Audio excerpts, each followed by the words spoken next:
All right. Should be live. Just double checking. We have a severe thunderstorm warning in Nebraska that has 80-mile-per-hour winds. This is a very strong storm here, and it's right here near Lincoln, Nebraska. If you guys live in Lincoln, Nebraska, Waverly, and Ashland, you need to be in your safe spots. This 80-mile-per-hour destructive severe thunderstorm warning has just been issued here as of a couple minutes ago, like 1 or 2 minutes ago. And yeah, if you live in Lincoln, Waverly, and Ashland, you guys need to be in your safe spots. That is the lowest, most interior room of your house with as many walls in between you and the outside as humanly possible. A tornado shelter or a basement that is underground. Yeah, I mean, Waverly and Ashland all need to be in their safe spots here, as this is a very strong storm. Very, very strong storm. And also, we've got to watch. We definitely got to watch for maybe some spin-up tornadoes to happen with this as well. We've just got a storm report out of this thing with 75-mile-per-hour winds.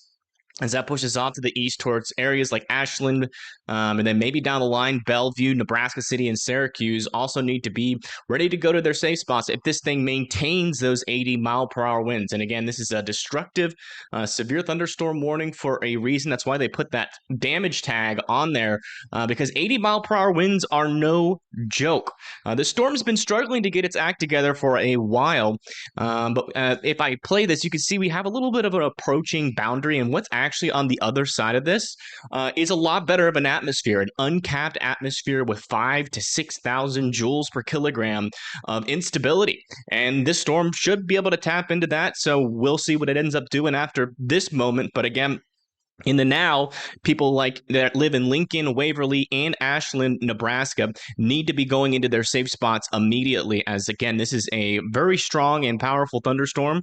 It is, I wouldn't say it's the strongest thunderstorm you can get, but it's up there. It's definitely up there. It's definitely a storm that needs to be respected. And yeah, I would certainly advise that you be in your safe spots as this storm approaches. How's Ohio? Ohio's doing all right. Ohio's doing all right. Not overly concerned about Ohio.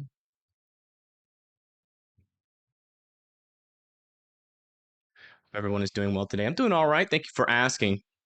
But yeah, I got a feeling after the storm kind of goes through this boundary here, it should be able to sustain its strength for quite a while.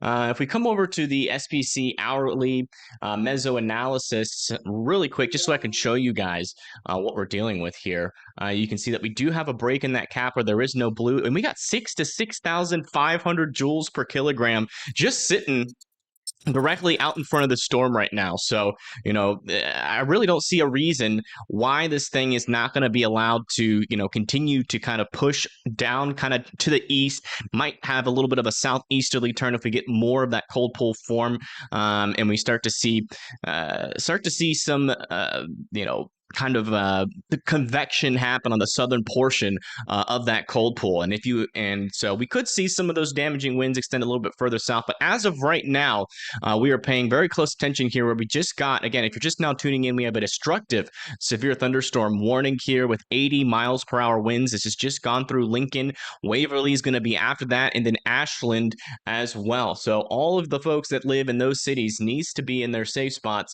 as this approaches. In terms of rotation, not really seeing a lot of dangerous rotation along this storm just yet. We have a couple areas of some small areas of rotation, but nothing overly concerning in terms of like imminent tornado potential as of right now. So not really talking about quick tornadoes just yet, but sometimes these systems can be responsible for doing something that we call tornado spam, where it produces multiple tornadoes, one after the other. I'm not saying it's going to happen with this storm, but it's definitely something to keep a watch out for as this thing develops and gets into a little bit of a better environment down the line here. Lincoln wind is insane. Yeah, it is. The latest report out of Lincoln is 75 miles per hour, and there could be some isolated wind gusts up to 80 miles per hour as well with this storm. So yeah, the winds are going to feel insane, and you just got a report there from chat in Lincoln, where we do have some insane winds according to someone in chat. So Waverly and Ashland, you guys are going to be next in line. I would certainly be in your safe spots for this. There is a camera out here. I'm tempted to use it just given the fact that I know it's probably looking at the storm. Let me just see if it's looking at the storm. There's one in Ashland. Golly. Just give me a second. Go over to studio mode, and then we'll put that in this area here.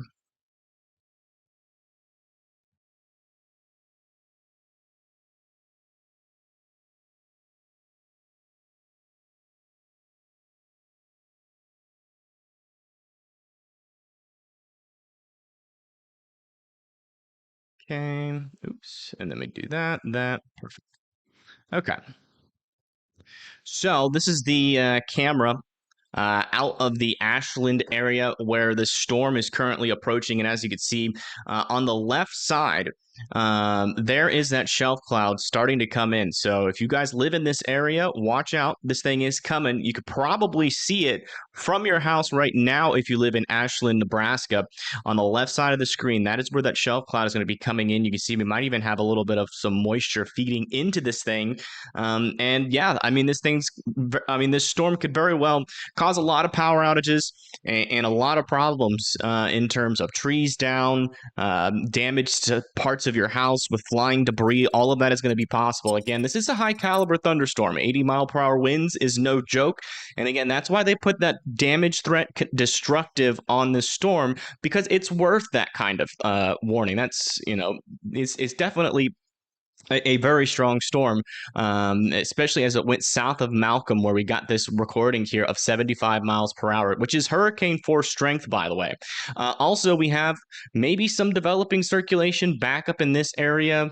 Not sure how legitimate that is. I kind of want to wait one more scan, but keeping an eye on that as well. And eventually, again, down the line is going to be areas like Ashland, Bellevue, Omaha, South Omaha, and around the Nebraska, Syracuse area here, Nebraska City area there, as I should say.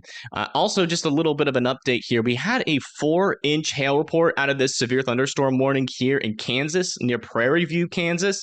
This storm still potentially has some 3-inch large apple-sized hail with 70-mile-per-hour winds with it. That is going to be pushing through Kensington here in a little bit, and it's going to most likely dive south of Smith Center, somewhere in between Smith Center and Osborne with that 3-inch hail. So if you happen to live in that area, just make sure that you guys are indoors and well away from those windows, because there's a high likelihood with that kind of wind and that kind of hail that your windows start to break. So you don't really want to be there, without any eye protection at the very least, looking out the window when that happens.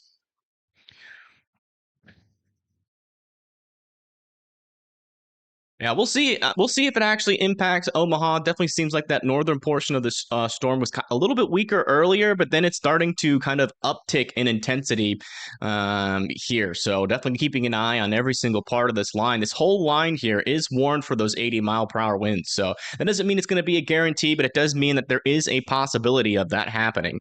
By the way, this is the view of the storm, a live view of the storm. You can see just on the left side of the screen is that approaching shelf cloud. This camera is in Ashland, Nebraska. Let me change this.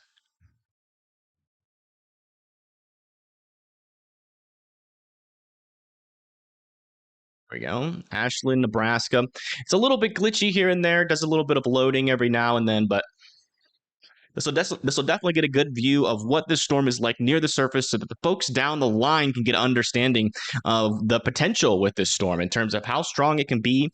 So it will be a very helpful camera in figuring that out. So again, if you live in Ashland, Waverly, you guys need to be in your safe spots there, as this is, again, It's not your typical severe thunderstorm warning where, I just want you guys to be indoors and away from windows. No, this is the kind of severe thunderstorm warning where you need to be in your safe spot. Because again, large trees can get knocked down if you do get those 80-mile-per-hour winds. And if that's something that's going to happen, then, you don't want to be just anywhere in your house when those winds come through. You want to be, I don't know why I'm all the way over there on that side of the screen. You want to be, you want to be more closer to the most interior portion of your house. You want to be, in a basement. If you get a larger tree fall on your house, or if you get some debris flying through the windows, that's also a possibility with some of these storms with this intensity. And look at that. We just got a whole bunch more storm reports that just filtered in here. 74-mile-per-hour winds there in Lincoln, Nebraska. We have a damage report coming out of Lincoln, Nebraska.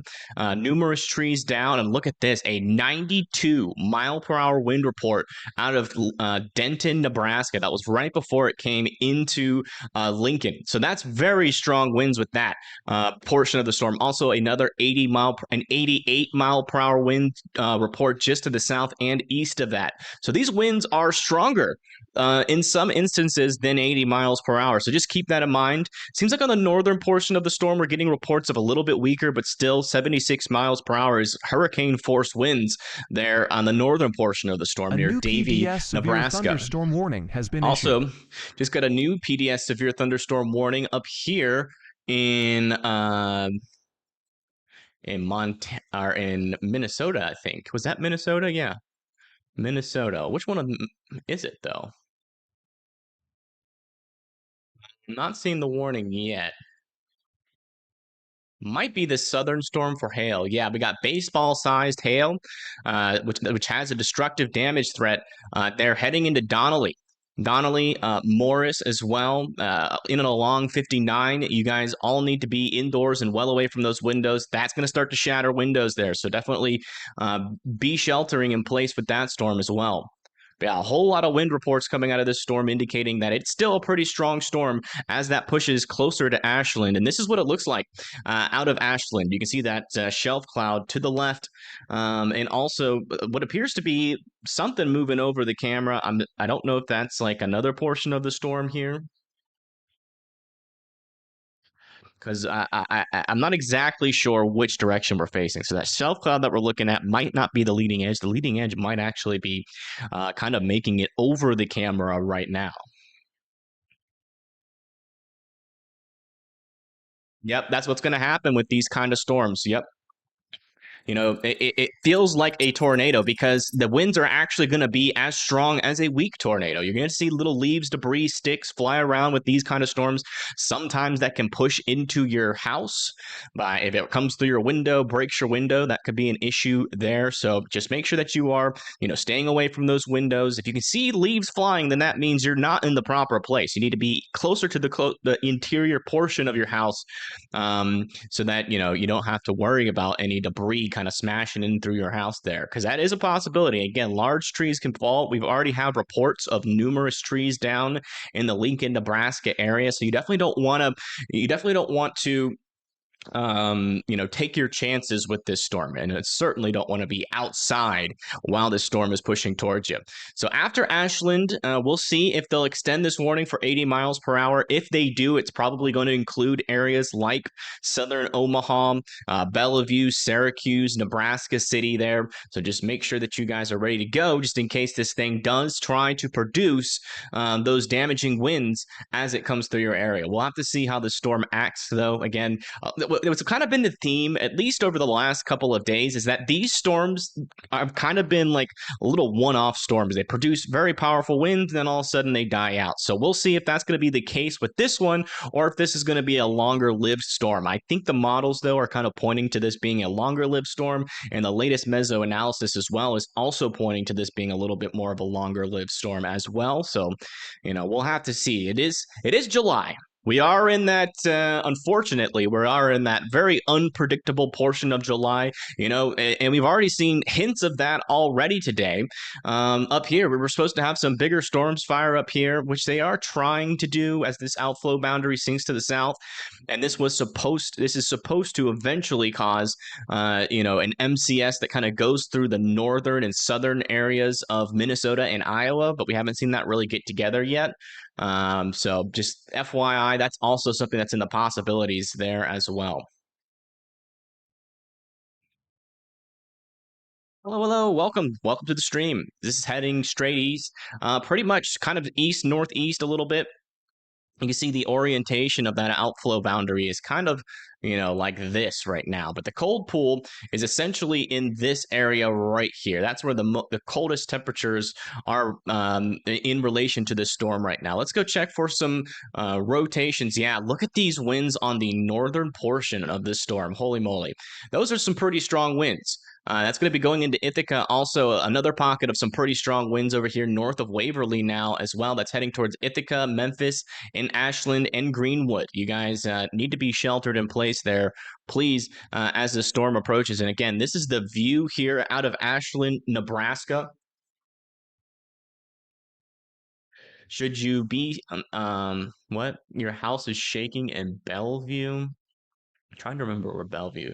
So yeah, nothing's happening yet in Bellevue, but the storm is going to eventually make it over into your general direction. So there's Bellevue over there. So I would definitely be ready to seek shelter if we get an extension of that 80-mile-per-hour wind warning with this. It's heading mainly east and a smidge northeast. Okay, I think that's going to be okay. Yeah, that's for this storm. So they have downgraded the winds. So it's still strong winds, but there is a difference between 70 and 80-mile-per-hour winds. We can't rule out this thing getting back up in intensity, but they did just downgrade the winds to 70 miles per hour. So that was a quick little burst of strong winds where we got that 92-mile-per-hour wind report out of Denton, and and ever since then we haven't really seen it kind of pick back up to that intensity. And in fact, some of our latest wind reports of 65, and then now we have another one down here of 59 there in Bennett. But again, up here into the north, we are starting to see some much more intense winds, especially here south of Wahoo. This is very close to the radar. Look at that. 103-mile-per-hour winds. That is not side load contamination. That is a clean scan north and east of Swedberg. Watch out there in Ithaca. That could be very powerful winds about to come through your area. And again, that's Ithaca, Nebraska. And if this continues for much longer, that might try to push into Omaha. So hopefully those die down. And also with these, kind of localized increases of winds like this, you got to watch that northern portion for quick little spin ups. You could definitely get some tornadoes happen on the northern portions of that. So just because it's warned for 70 miles per hour right now, if we get a mesonet in this area in the Omaha region that says, hey, we've got stronger winds than that, we're going to see an uptick of that warning very shortly, most likely for the Omaha area. So be ready to go back, or be ready to get into a safer area as the storm approaches, please. You don't have to go there right now. We're talking about 70-mile-per-hour winds for most of this storm, but if you live over here near Ithaca, I'd be sheltered in place. Those are some very strong winds associated with that portion of the storm right there. Very clear to see. Typically, when we see those signals, they're far away from the radar, so we don't really get overly concerned about them because it's up further in the atmosphere. But when you get closer to the radar and you see a signal like this, you are looking very close to the surface, so there's a high likelihood that we are seeing in and around the area of Ithaca, anywhere from 90 to 100-mile-per-hour winds make its way into the region. So again, if you guys live in this area, you guys would need to be seeking shelter, especially over there near Ithaca, because I can tell by radar that's probably where our strongest winds are at the moment. Omaha equals Bellevue. Okay, I got you. It's just kind of a different part of Omaha. But yeah, this is the view of the storm right now as it approaches Ashland, Nebraska. And you can see those winds are starting to pick up here a little bit. We'll see if the camera can make it. Yeah, I think that is the shelf cloud actually coming over, and back then, and kind of back in the distance, that is that. Oh, big lightning. Look at that dust. Oh my gosh, look at all that dust on the bottom of the screen. Holy crap. That is intense. Those are some strong winds ripping through those houses right now. You see what I'm talking about, folks? You don't want to take your chances on this storm. Wow.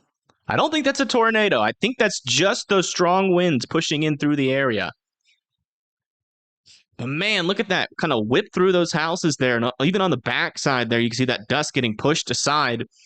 Doesn't look like the... Oh, man! That was a huge lightning bolt there. Holy crap. Just in the background there. Man, look at all that dust. There must be like something in this area with a lot of dust. Okay, yeah, you can see the top of the shelf cloud now entering into the view here.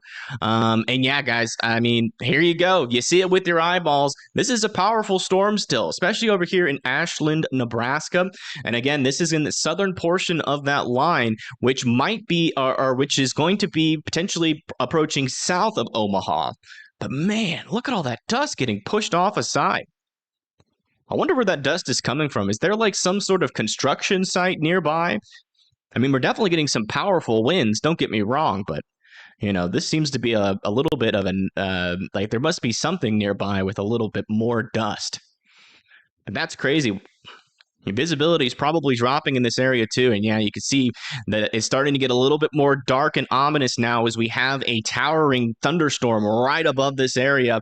And basically where we are in the storm right now, we're in that updraft as this approaches Ashland, Syracuse, East Oahu, about to push into Omaha, Bellevue, Nebraska City.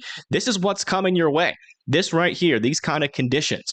So you definitely don't want to chance it. You want to be indoors, away from those windows. And if we get another uptick to 80 miles per hour again, which could be coming here soon, you definitely want to be seeking shelter. Thing is booking it. Yeah, it's moving quick. Moving quick. It's pretty much the area of the storm where these winds are happening are just now starting to nudge into some of those higher instability values. You know, we're talking about, 70. 5,000 to 8,000, geez Louise, 5,000 to about 6,000 joules per kilogram. This thing is pushing into. So this thing's about to just be in a super ripe environment here for this storm to try to build in strength and then drop these heavier winds as it moves off to the east. So I'm really hoping this is going to be short-lived, hoping that this thing is going to become outflow dominant soon, and we're going to start to see those winds drop off. Uh-oh. Think we might have lost this camera. Nope, it's still going. Okay, here comes some even stronger winds. Holy moly. Even stronger winds now. Look at that. Look at all of the dust again. The camera is really starting to shake now. Let me just double check. A new PDS severe thunderstorm warning has been issued. All right, there we go. We got a new PDS severe thunderstorm warning has just been issued, and let's see what area that is going to be for here. Yep, there we go. That's going to be for Omaha Valley, Bennington, Omaha, La Vista, Papillion, and in downtown Omaha. All need to be in their safe spots, and you know what? Ashland is in that as well, and this is what is happening there in Ashland. Look at that. This is coming towards you. Do not take your chances with this storm. It is definitely going to be packing a punch. It's definitely going to be able to knock over some trees. It's most likely going to try to knock some of the power out. As you can see, so far, the power in this area is pretty resilient, but we're far away from the ground. And even far away from the ground, you can tell the power of these winds is pretty intense. Definitely don't want to take your chances with this storm as it approaches. So please, if you are in this 80-mile-per-hour wind warning, which again is areas like Valley, Papillion, Omaha, Bennington, you guys all need to be in your safe spots as this approaches. Again, that's the innermost interior portion of your house. As many walls in between you and the outside as humanly possible, a tornado shelter, or a basement that is underground. Because again, this can cause a decent area and a decent swath of damage. So please be respecting this storm and be taking shelter now as it's approaching fast. This storm isn't really a slow-moving storm. You guys really don't have that much longer, 35 miles per hour. So, we're talking within the next 10 to 20 minutes, this thing is going to be starting to edge into Omaha. Man. Okay, the winds are getting a little bit more intense. Look at that. Yeah, this is exactly what you would expect to see out of a storm like this approaching such unstable atmosphere. And it's completely uncapped too. So this thing's going to be able to rise as tall as it wants. It's going to have that. Man, this is insane. It feels like we're almost in a tornado right now, but we're not. This is just how strong the winds are with this storm. I will say this dust is helping me and helping us track these winds a little bit more here.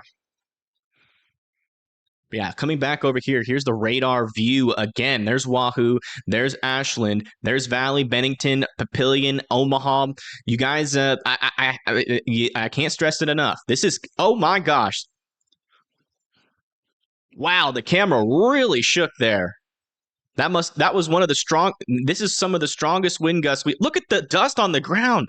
Is this a tornado? Is that what in the heck? This is what I've been trying to tell you guys. When we really get these 80-mile-per-hour winds, it seems like an apocalypse is happening. You know, we've been trying to find a view of these 80-mile-per-hour winds for the longest. Then when the storm comes through, it looks a little gusty, but then, you don't really see much. But this is what 80-mile-per-hour winds, and maybe even a little bit stronger than 80-mile-per-hour winds, looks like. I'm surprised. I was about to say, I'm surprised this camera is still up. We might have just lost. Oh, it's trying to come back. Here, let me switch over to the big radar as we wait to see if the camera will come back for us or not. But yeah, I mean, so there's Ashland right here. That's the area where we were just watching that storm kind of come through, and with those winds, oh, yep, there goes the camera. The camera, I think, has been lost. I think the camera has been lost. Let me try to do a quick refresh here. Yep. Everybody put RIP camera in the chat. It is gonzo. And that's not surprising. Those winds were very strong. I wouldn't be surprised if we had some wind gusts in there even stronger than than 80 miles per hour. Would not surprise me at all. In terms of rotations with this, I'm still not seeing any quick spin ups just yet. Still keeping an eye on it. But again, there's that leading edge of the thunderstorm right here in this region. You got Valley, you got La Vista, Papillion, Omaha, Bennington, all next in line for this storm. Let me see if there's anything in the Omaha area, or maybe north of Omaha. Yeah, there's something like north of Omaha. There's another one south of Omaha in Plattsmouth down here, just outside of that warning. That one doesn't seem to be working, though. All right, we'll put this down and we'll see where Connor Croft is, because he should be somewhere out in this region. We'll go to here. Where is he? Where is he at? Well, he's definitely not near the portion of the storm that we're watching. Looks like he's chasing something that's a little bit more discreet there, so I'm kind of wondering where he is. But yeah, there we go. That's all the latest information, guys. Again, if you live in Omaha, La Vista, Bennington, please continue to be in your safe spots, as again, this storm is warned for 80 miles per hour, and there could be some stronger winds than that in this storm too. Because again, we just saw just how strong this thing is. It's not a weak storm. It is not a weak storm, so please just be sheltered in place, and I promise you'll be okay. But you got to get into your shelters. You got to get into your basements. You got to get into the most interior portion of your house, because again, those winds are definitely capable of knocking over even the large trees, which is what is going to cause the big problem for you. You get a big, large tree, hit your house, and you're on the outside, you could get crushed by it. So please get it closer to the interior portion of your house as this thing moves through. It is definitely going to be packing a punch that's going to be significant. It's going to cause a decent amount of damage, cause power outages. You don't want to test this storm. So please, especially up here in Omaha, be in your safe spots. It was like a 5-mile wide one-way EF1. It kind of seemed like it, yeah. I mean, for a moment there, right before the camera went down, it seemed like we were in a tornado. It seemed like we were in a tornado.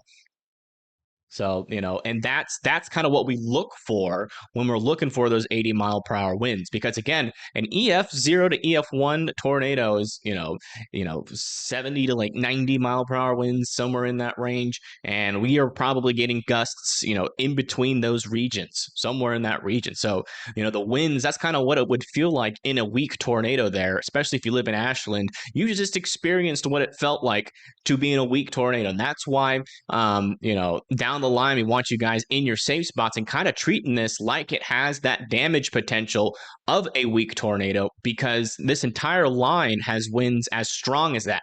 Or, you know, I know nobody in Nebraska has been in a hurricane before, but that's another great metaphor to kind of think about this. You know, if you've ever seen footage of a Category 1 hurricane, that's the kind of winds that are coming towards you right now. Because, you know, Category 1 hurricane has got 75-mile-per-hour winds and above. This one could potentially have up to 80, maybe even a little bit higher than that, approaching Omaha.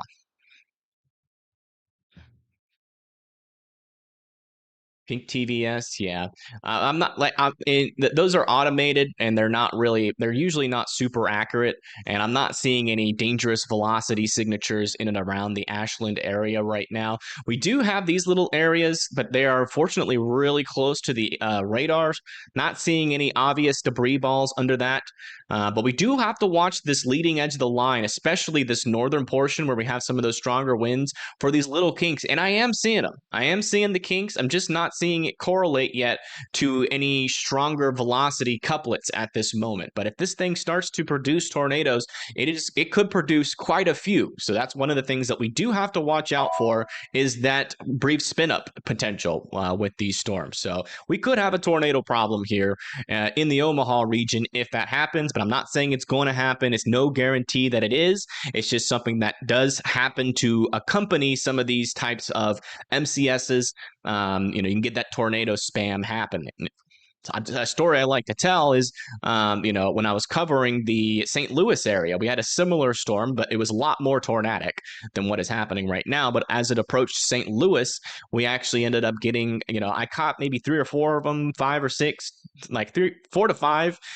In between the 4 to 6 range. And a lot of the tornadoes that happened, which ended up being like 12 or 13 tornadoes that happened in the St. Louis area, you know, happened completely undetectable by radar. So it is possible that these things could even spin up, but usually there's a velocity couplet there. When I say undetectable, it's usually the debris signature that is undetectable. The velocity signatures are usually always pretty obvious. You just can't tell 100% certainty if there's a tornado under there or not, because the debris signature doesn't pop up. But yeah, that's what we're watching here. Looks like that leading edge is now pushing into Gretna and Waterloo. It's about to cross over Highway 80, 680 here. Briggs, DeBolt, La Vista, Papillion, and Omaha are next in line.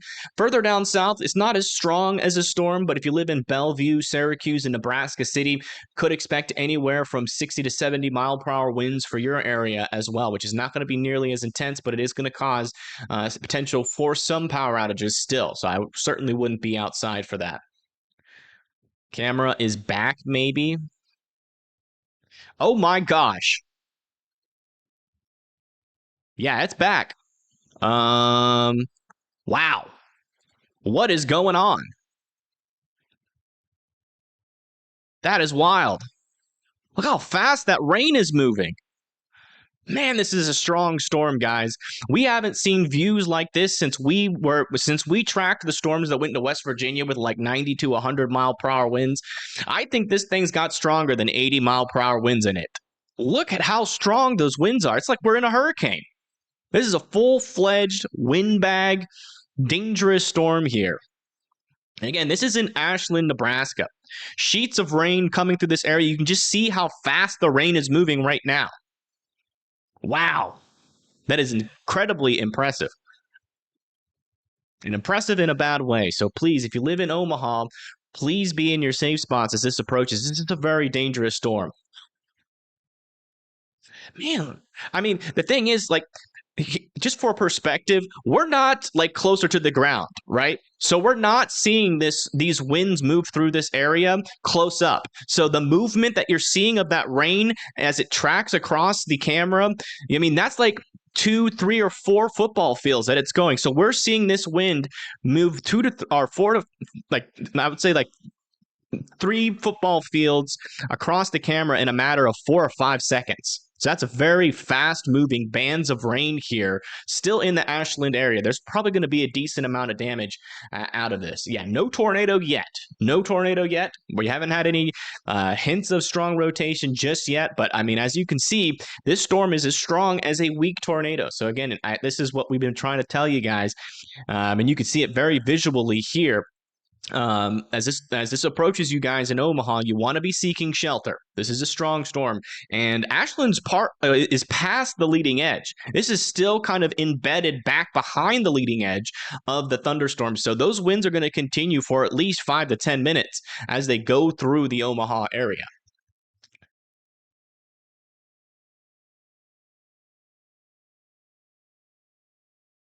No, this is not 200-mile-per-hour winds, guys. This is probably somewhere within that 70 to 80, maybe getting up into the 90-mile-per-hour range, but we're not talking 200-mile-per-hour winds. It looks strong, don't get me wrong, but I don't think it's that strong. Yeah.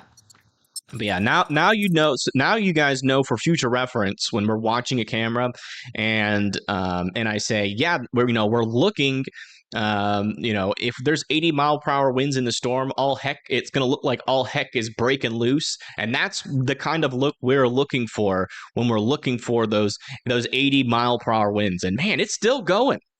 It is still going. That camera is still shaking quite a lot.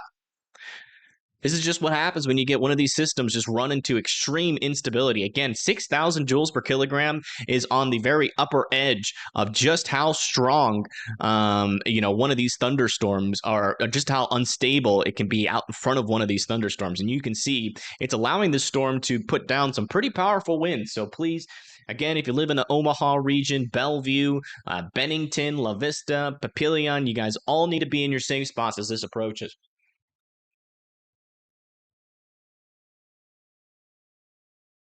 It does look like a hurricane because the strengths of the winds are hurricane force. So it's very much like a hurricane. So please just respect it. That's all you need to do. That's all you need to do.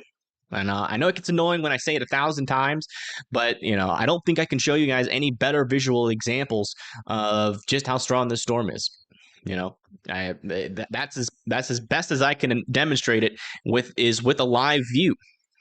And this is what it looks like live in Ashland. And that's what is coming. Like, what is coming through this area is coming. And I can say that with 100% certainty, that this part of the storm is going to make it into Omaha. It's going to make it into Omaha. It's not there yet. You could probably see that shelf cloud approaching. So, you know what to do by now, thankfully, since you tuned into this channel. But, you guys got at like maybe 10 minutes max before those winds really start to pick up. It is relentless. It's still going. It's still going. Still going. Let's see how fast this thing is moving now. So yeah, still moving to the northeast at 35 miles per hour. Let's come down to here. We'll kind of do a quick little update on just how long it's going to be. Oh yeah, it's surging even more. Yeah, Waterloo in 5, King Lake in 9, Valley in 10, Gretna, and I don't think this is, this is probably, I don't think this is accurate. I think this thing's moving a little bit faster than 35. It's going to be in Omaha probably within 10 minutes here. But yeah, just make sure that you guys are sheltered in place as this pushes through. And I mean, we're still seeing some stronger winds on this camera. It's not as strong as it was before. Kind of interested to see what it looks like down there because, there was a couple of trees down there. I'm wondering if we're going to see any trees knocked over once the rain kind of clears out. So that might be something we circle back around and check out.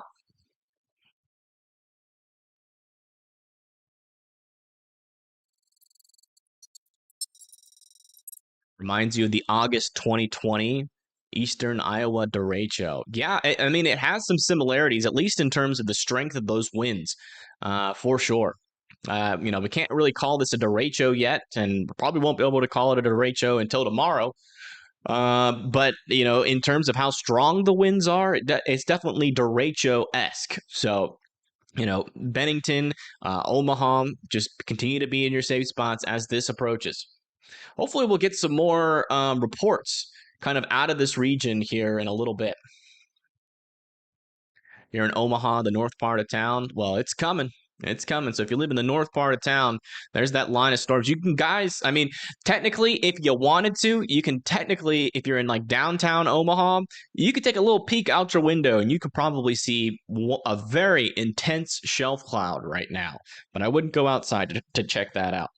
But you can do that very briefly for the next minute or so if you want.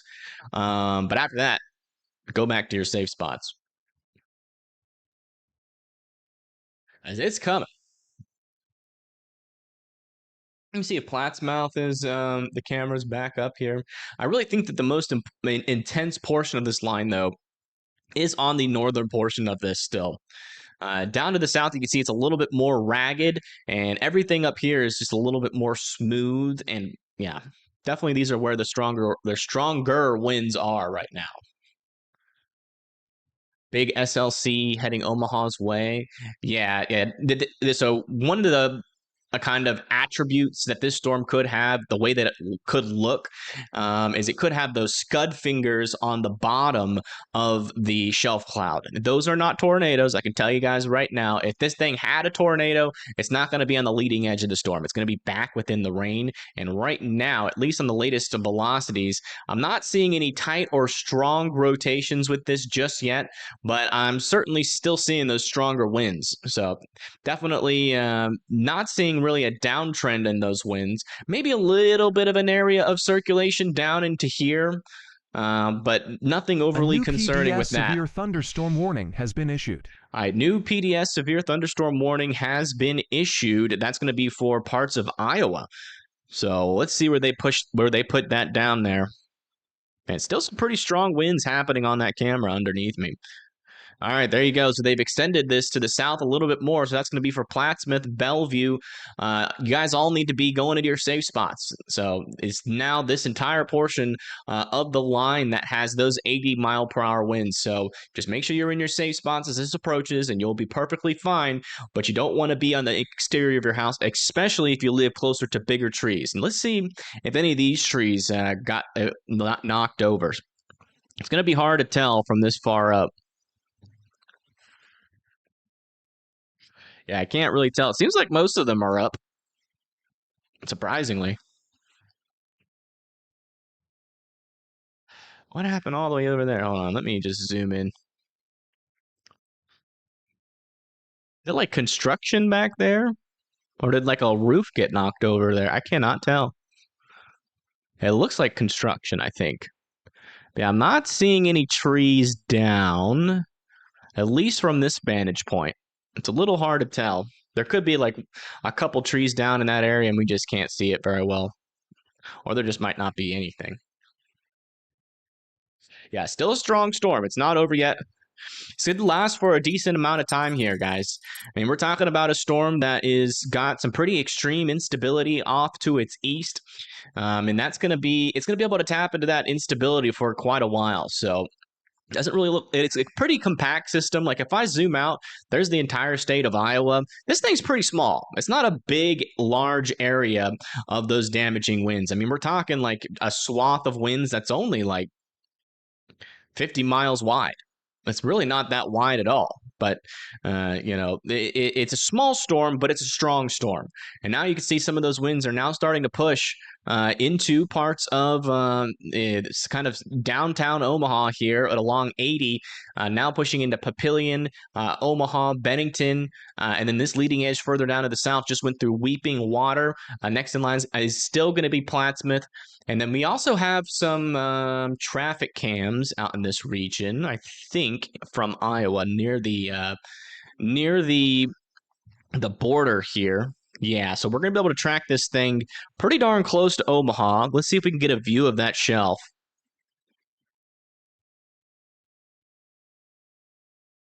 Checking them. This one kind of had a sky view here. So yeah, we'll be able to track this thing as it comes into these cameras as well. I swear I saw a camera with the view. I like passed over it really briefly. Might be one of these. Oh, yeah. Okay, so we might see the shelf. Yeah, you can just barely see the shelf cloud. As that gets closer, we'll be able to see it even better as the storm approaches here. Let me get this a little bit smaller.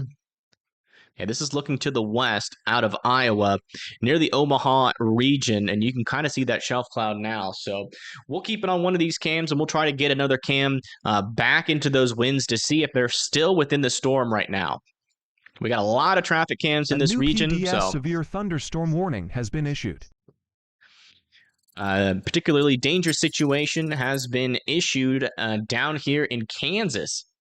Let's see for what storms. That's going to be for this one.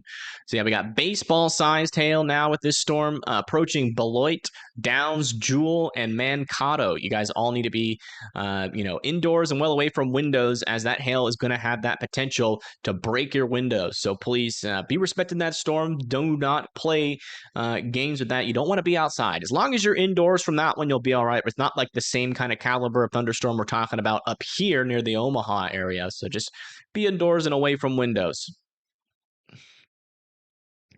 Let's come back and check these velocities. Yeah, you might be right. No, it's in the clear air, I think. And that might. There's no reflectivity with that. Let me turn off the smoothing here. Yeah, that could be a tornado, potentially. It's hard to tell. I want to wait one more scan, but that could be a tornado south of Bennington. So just make sure you guys are continuing to be in your safe spots. The same thing that goes for that is the same thing that goes for the damaging winds with this storm. So we are starting to see little spin ups try to happen here. We got another little area of rotation over here near Regency as well. Clock froze. Okay, let me fix the clock. There we go. Let's check back in with our camera here. Give it a refresh. See if we can see. Shoot. I have to completely refresh the cam. There we go. See if we can see that shelf cloud. Yeah, you can see just the bottom of the shelf cloud there. Might try to see if we can find a little bit of a better view of that, but you can definitely see the storm approaching as it goes into the Omaha area.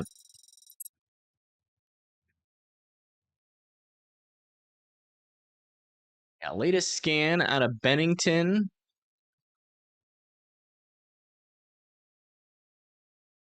I mean, right in there, there's reflectivity. There's a little couplet there. That would not surprise me if that was an unwarned tornado here in Bennington. Let me just check the timestamps on these.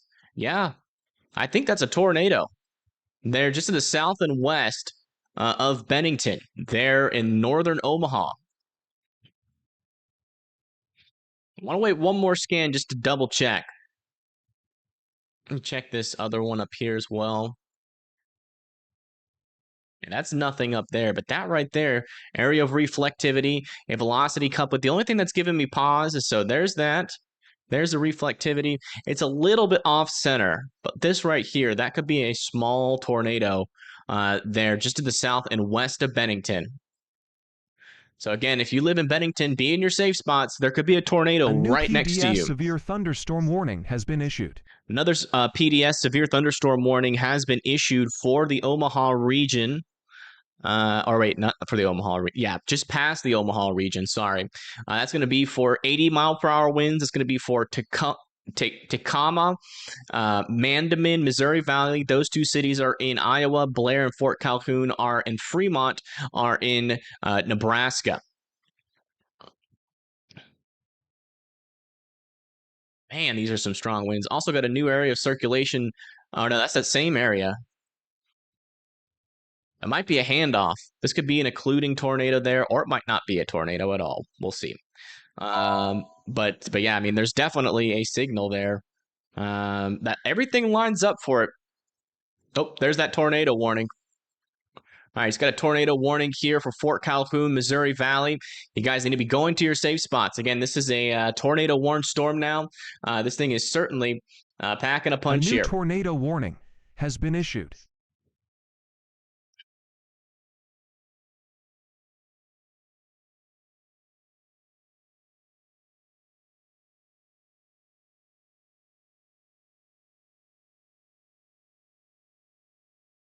And they're warning this entire area here because we do have a couple little areas of spin ups. We got another one even down here as well, which also might have a debris ball on it.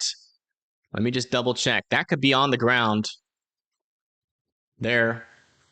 Yeah, there's reflectivity over it right there. That could be a brief tornado. It's going to be hard to confirm all these 100%, but that signal is definitely looking like another tornado there. We could have multiple tornadoes on the ground simultaneously here.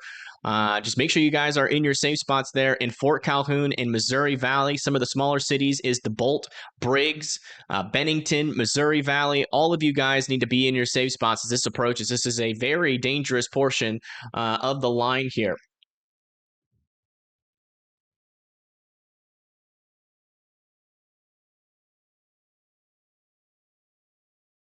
Yeah, you can see we have multiple areas of circulation.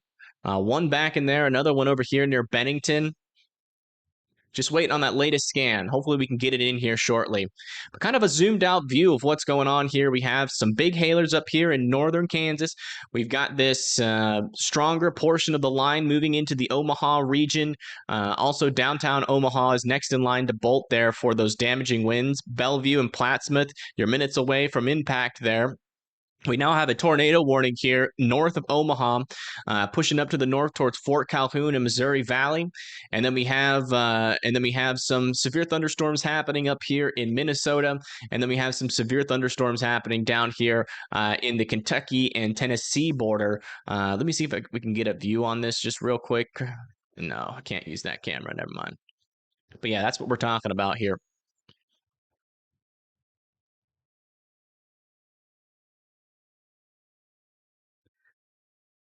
Yeah, that all the little signals here.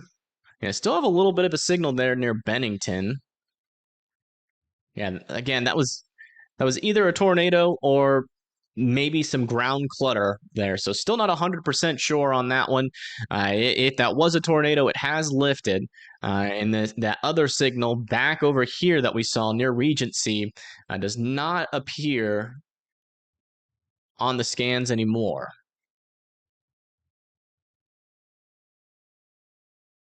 So we'll have to see if the NWS goes out there. I'm not 100% certain on those, just given the fact that those debris signatures were a little bit off-placed or misplaced there. They were a little bit, what's the word that I'm looking for? They were a little bit displaced from where that circulation was. Tree flipped here. Sirens going off in Fremont, Nebraska. Yeah. So if you're just now tuning in, we have multiple threats with this line of storms here.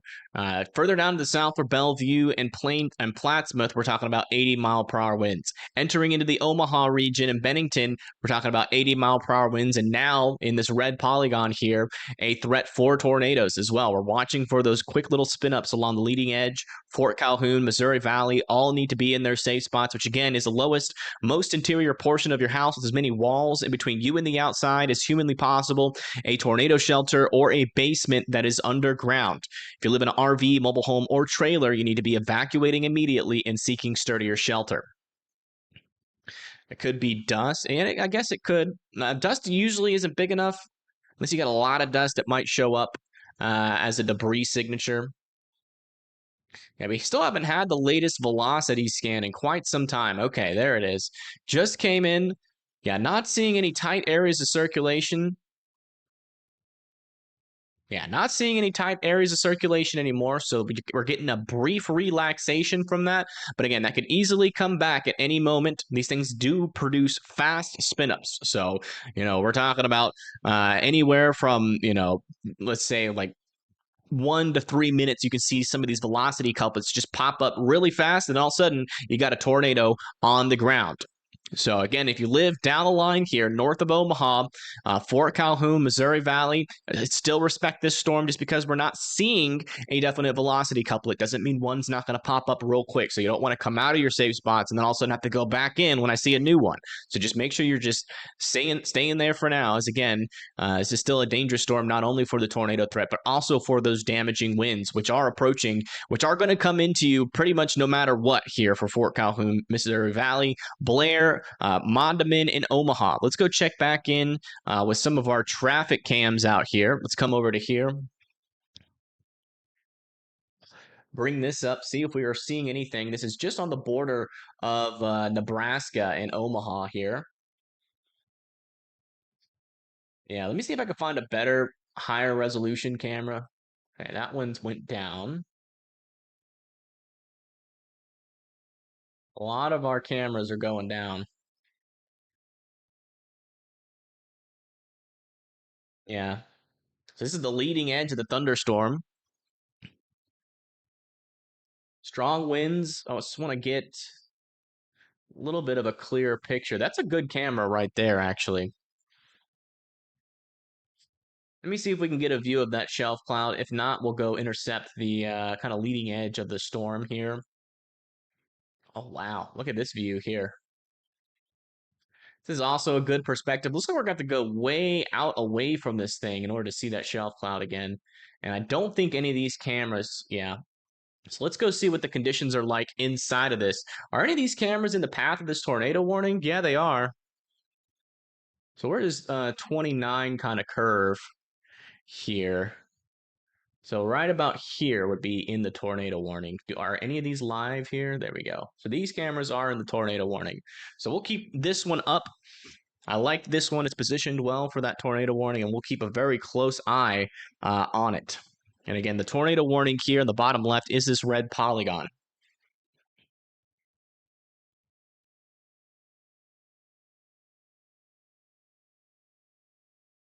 So we shall see. Let's come back over to here. I'll put that view underneath me, as that is going to be, our main view of what's going to happen underneath this storm right now, at least the tornado warned portion of it.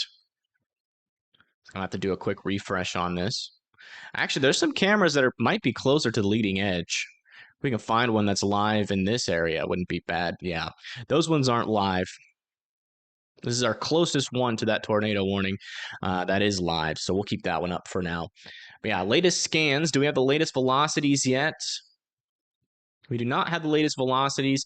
Does seem, though, like the strongest velocities are still here near Bennington, pushing up towards Briggs and Fort Calhoun, Missouri Valley as well. Still need to be in their safe spots as this pushes up to the north and east. Again, this is still a very strong storm. Not time to second guess the storm yet. Also noticing an area of some stronger circulation. A severe thunderstorm warning has been issued. Is starting to pick up over here south and kind of south and east of downtown Omaha, heading towards Council Bluffs. We're going to have to keep an eye on that circulation. Hopefully it doesn't try to tighten up there and produce a tornado. Other parts of the line, I'm not really seeing any other areas of rotation right now. Yeah, so there we go. We just got an extension of the PDS. They're now warning this entire little portion of this small line, but powerful line. Look at that. We just got a wind gust here at a Papillion, Nebraska for 80-mile-per-hour winds. So they're definitely still in there. And that's going to be Shenandoah and Red Oak are now going to be in the path of some 80-mile-per-hour winds. So you guys now need to be heading to your safe spots as that approaches. Again, 80-mile-per-hour winds. That's as strong as a weak tornado or a Category 1 hurricane. Oh, wow, look at this. Roof blown off of a commercial building in Waterloo, Nebraska. So we now have reports of roofs being blown off with these winds. That could have been a brief tornado. That was near Waterloo. I guess would that have technically have been like maybe the start of that potential thing that we saw? No, that's just now. I think that was just caused by winds. New tornado warning has been issued for parts of Iowa. Let's see where they put that. They're going to put that near Omaha there. I would assume they would extend that further to the south. I don't think they're going to go. Yeah, so that's going to be that part of the storm that we were just talking about.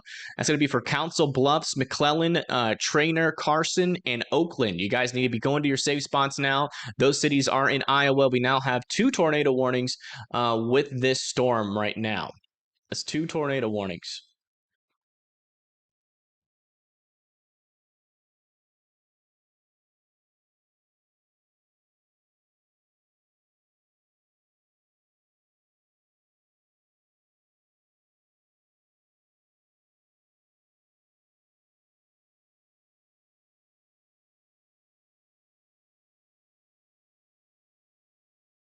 Not good.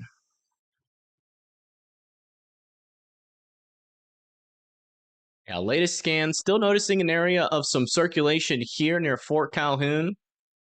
Still not seeing anything that's indicating to me that we have a tornado on the ground with that yet. And yeah, this little area that was near Council Bluffs appears to have kind of lost some of its marbles. I'm not seeing any stronger circulations, but we do have a couple of kinks here in and along the line as this pushes up to the north and east. Lots of wind in Fremont, Nebraska. Yeah. Yep, it's gonna continue to be pretty strong. There's Fremont there, and we're getting reports of wind all across the board here. We've had an 80 mile per hour report there in southern Omaha and western Omaha. We've gotten a couple of 70 mile per hour reports, 75, 77 here in Elkhorn, and then up here a little bit further to the kind of west of that report, we in Waterloo, Nebraska, we had a report of a roof blown off of a commercial building. So we're starting to see a lot of damage with this storm already, and that's going to continue off to the east. Again, everywhere where this yellow polygon is warned for 80 mile per hour winds. So power outages and even potentially roofs getting blown off of buildings apparently are possible with this storm.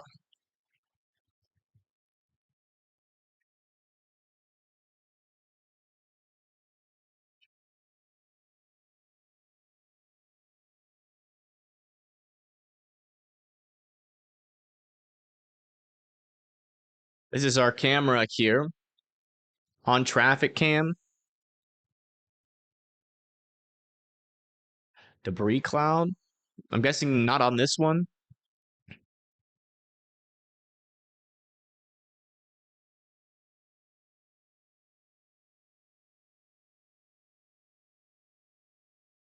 Yeah, I'm not seeing. What about this one? Yeah, that one's down. There's only a couple of live cams in that tornado warning, and it's pretty much. Oh, I guess we go down to the southern one too, which would be down here. Yeah, so this is the southern portion of the storm here. This is, I think this is in, yeah, this is going to be in that tornado warned portion of the storm. Trying to find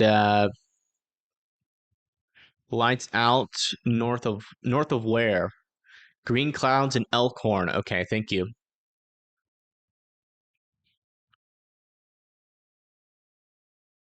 Thank you very much. Oh yeah, here's some stronger winds.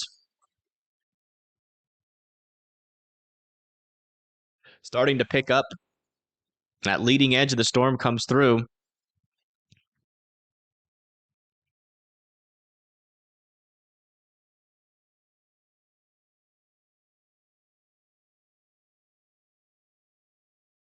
Somewhere on I-80. Okay. Let me see. So that would be here. Oh wow, look at this. So there's that leading edge of the storm right there. This is on I-80 and US 6. This tornado warning has been upgraded. All right, we just got an upgrade here. Tornado is on the ground now. Tornado is on the ground. Let's see which one it is. I think it's probably going to be the southern one. Yeah. Yep. Tornado on the ground here. Trainer in Oakland. You guys need to be in your safe spots. This is now a tornado on the ground.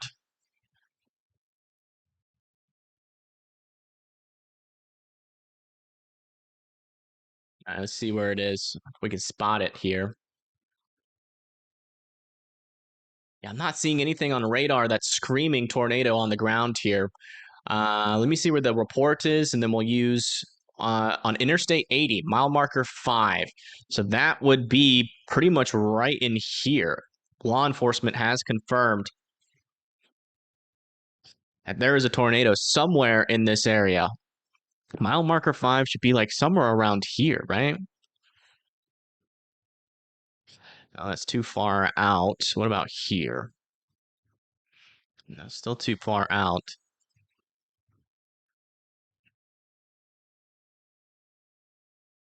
Yeah, some stronger winds in here.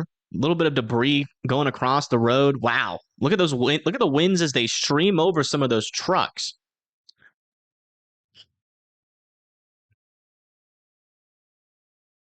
Is this still I-80? Yeah, we're still on I-80 here. Yeah, I don't think we're going to be able to see it. It looks like it's going to be shrouded in rain. Interstate 80. But yeah, so that would be near Council Bluffs heading towards McClellan.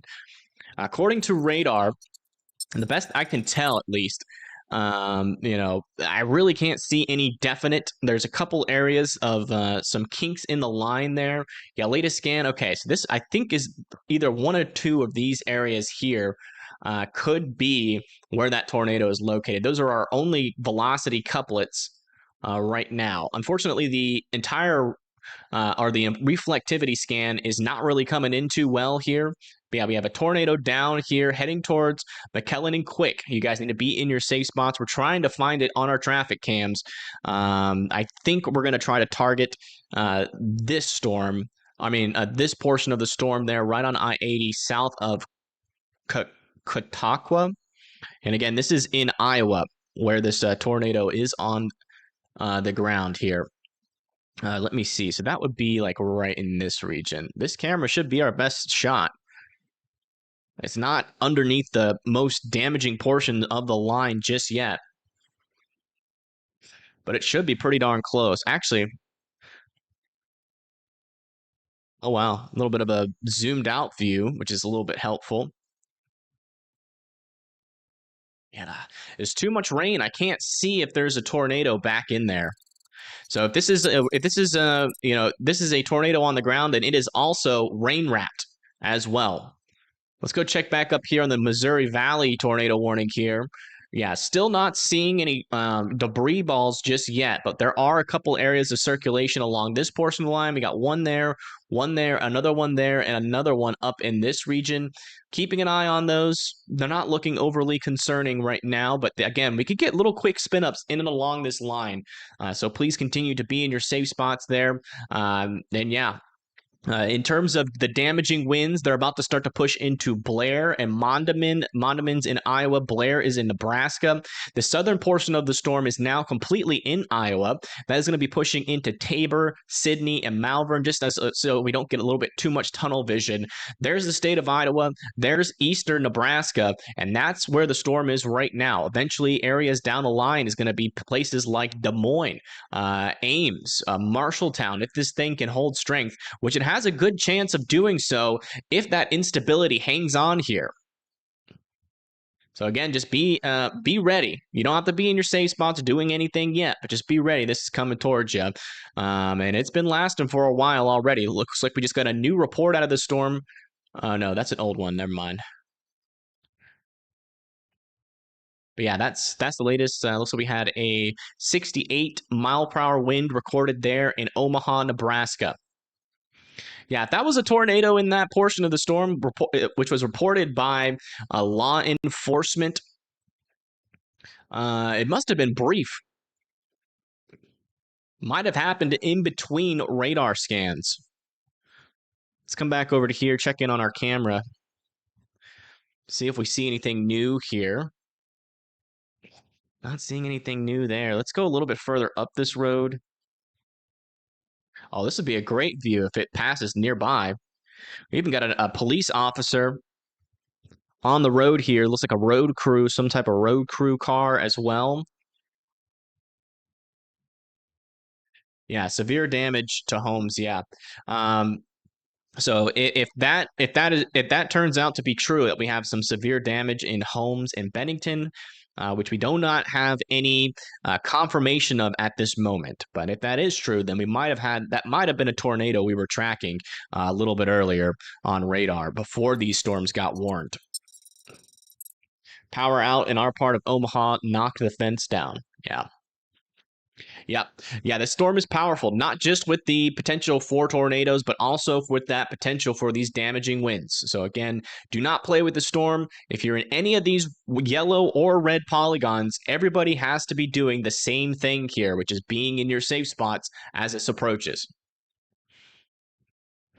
Plattsmouth you're past the worst of the storm, but there's still going to be some pretty gustier winds, even on the backside of the storm, as we saw a little while ago in Ashland. Yeah, that's the latest.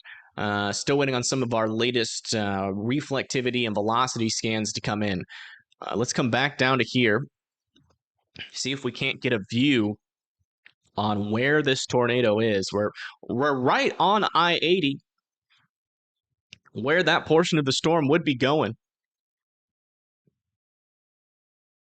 But in terms of the radar presentation, I haven't been able to see a definite debris ball that would denote the location of this storm, but it was reported back here. And yeah, it's still traveling. This area of the storm, our camera's like right here. So, it would technically be in the next, I guess, logical area if it was traveling in a straight line. But sometimes these things don't travel in a straight line. So we might not see anything, or it could have lifted here. We'll see. Okay, looks like they are continuing this northern warning, but they've shrunk it quite considerably here for Missouri Valley. If you guys live in Missouri Valley, you guys need to be in your safe spots here. That's going to be Findlay, Orton, Calhoun, and California Junction still needs to be in their safe spots. In terms of rotation, we're really not seeing much in this portion of the line, which is why they've shrunk it. There is a little bit of circulation here, but it's on the broader and weaker side. I will say there is a little bit of an inflow kind of pushing into this portion of the storm, and we're seeing that rain kind of wrap around that same area there. So we might start to see some rotation try to develop on this northern side, which is probably why they are continuing at least this portion of the warning there for Missouri Valley. Down here, let's check, see if we have those latest velocity scans. We do. We have another little couplet now trying to form again near McClelland. Let me see what the timing is on all these. Yeah, we're all lined up here. All lined up. Yeah, it's a little couplet there. But that's, there's not a whole lot of reflectivity over that. So I don't think that is a tornado there. But it could be like a weaker one, and maybe it's just not picking up on the reflectivity. So if you live in McClellan, York Center, and Oakland, you guys still need to continue to be in your safe spots. As we monitor the situation, we're going to start to see these warnings get extended here down the line in the future. So we'll see. We'll see if they keep those 80-mile-per-hour winds on it, or if they downgrade it. Hopefully they downgrade it for the folks over there for Harlan, Avoca, Red Oak, and Atlantic. But again, this thing still has a lot of instability to kind of eat up as it moves kind of to the east, northeast here. Line of debris. Yeah. There's been a lot of reports coming out of the area. We got power out. Let me see if we can get an update if the power outage .usa has been updated. Oh, yeah. Look at this. Wow, not good. We have 46,000 people without power now in the Omaha region. So yeah, we got a lot of power outages from that. That's almost 10% of the customers tracked in Nebraska without power, although it does seem like there's a lot of data missing, so it's probably not 10% of Nebraska without power, but a decent portion there. I thank you, Michael, for gifting 5 memberships. I do appreciate that. Thank you so much. Yeah, that's what we're seeing there. Just waiting on our latest radar scans here, and we'll give you guys updated information. That the strongest portion of the winds should start to move through this camera here in a little bit. This might not be the best camera, though, to look at the winds. Let's just make sure we got the best one. We want one that's like closer to the surface, like one like this. This is a perfect camera. Yeah, I mean, there's still some pretty decent winds with this storm near the surface. 80-mile-per-hour winds, it's not, like what we saw there in Ashland. It's not Ashland strength winds, which was when we're probably seeing near the peak of the intensity of this storm. At least that we've been able to catch. Yeah, lots of lightning with this storm right now. We might go out a little bit ahead of the storm, though, with one of these cameras, just to see if we can, near like Underwood. And then we might go up near like Avoca. What about up here near Level End? Okay, that one's down. That one's down. All the cameras are down, unfortunately. What about further out to the east near like the Avoca area? Can we get any good cams over here? Oh, this one would be a good one if it was live, but it's not. All right, so we'll keep it back over here until all these cameras are going down. This one's still up. This one's still up. We'll just keep this one up for now. But yeah, let me go ahead and check out to see if we got those latest scans in. Okay, we do have the latest scan. So yeah, there's that area of rotation now to the south and east of McClellan still. Still seeing what appears to be some sort of debris signature there, but again, it's not associated with enough reflectivity for me to be able to say 100% certain that is on the ground there. But again, there still is rotation with that portion of the storm going in between areas like York Center and Taylor and towards the Oakland area. So still be respecting the storm there. Over here near Missouri Valley, we're still seeing this kind of surge up to the north, but I'm not seeing any new dangerous areas of circulation. We have a little bit of circulation in there. That's on the leading edge of the storm, so we'll see if that ends up doing anything. A little interesting area of rotation being indicated all the way back here. Not sure how legitimate of a signal that is, but we'll keep an eye on it. And then further down to the south, not really seeing anything that's like overly concerning in terms of rotation. We do have a couple of kinks in the line, but we're still mainly concerned for those 80-mile-per-hour winds about to push into Shenandoah and Red Oak next. Also, Blair should be getting impacted by some of the stronger winds now. Modell, Magnolia, and Logan. It does look like Tecuma and Mondamin might dodge a bullet. But we'll have to see. Maybe, yeah, Tecuma is definitely dodging a bullet here, but Blair and Mondamin, it's going to be a 50-50 shot. It's going to be a 50-50 shot there. It's like winds might be calming down in Omaha here in a minute. Yeah, they should be starting to calm down. You can see a lot of the rain is starting to move out. There still could be some gustier winds still associated with this portion of the storm, but we're not really talking about anything that nearly as powerful as what just came through. Also, just noticed we had an 89-mile-per-hour wind report there in Louisville, Nebraska. Wow. So yeah, we've had multiple strong winds. The highest wind report, though, that we have had, at least reported, is 92 miles per hour out of this thing. 92 miles per hour. And that was, I think, back in this area. We're also getting some late reports of damage reports. Let's go kind of check in with those. We got power lines and a large tree down in Crete, Nebraska. In Lincoln, Nebraska, we got roof damage to a hotel near the near the airport there in Lincoln. I think we already went over this one. Yeah, numerous trees down there. Yeah, so those are the latest damage reports, at least from the beginnings of this storm, when this thing really started to get its act together. Just waiting for new reports to come in, and new velocity scans as well. South of Riverton, can't tell if that's legit. Like down here, no. That's side lobe contamination. It's way out in front. And other places, seeing this area of rotation here, that one is kind of out there, though, on the leading edge. Might be a little bit contaminated there. A new looks like they have dropped this. Has been issued. They have dropped this over here to radar indicated. So we now do not have any reports that this is still on the ground. So that's a good update there. We also just got a new tornado warning up here. That's going to be for Modell, Magnolia. You guys need to be going to your safe spots now. A new PDS severe thunderstorm warning has been issued. All right, looks like they're going to extend that PDS severe thunderstorm warning, and that's going to be for Avoca, Shelby, Oakland, Walnut, Harlan, and Elkhorn here in Iowa.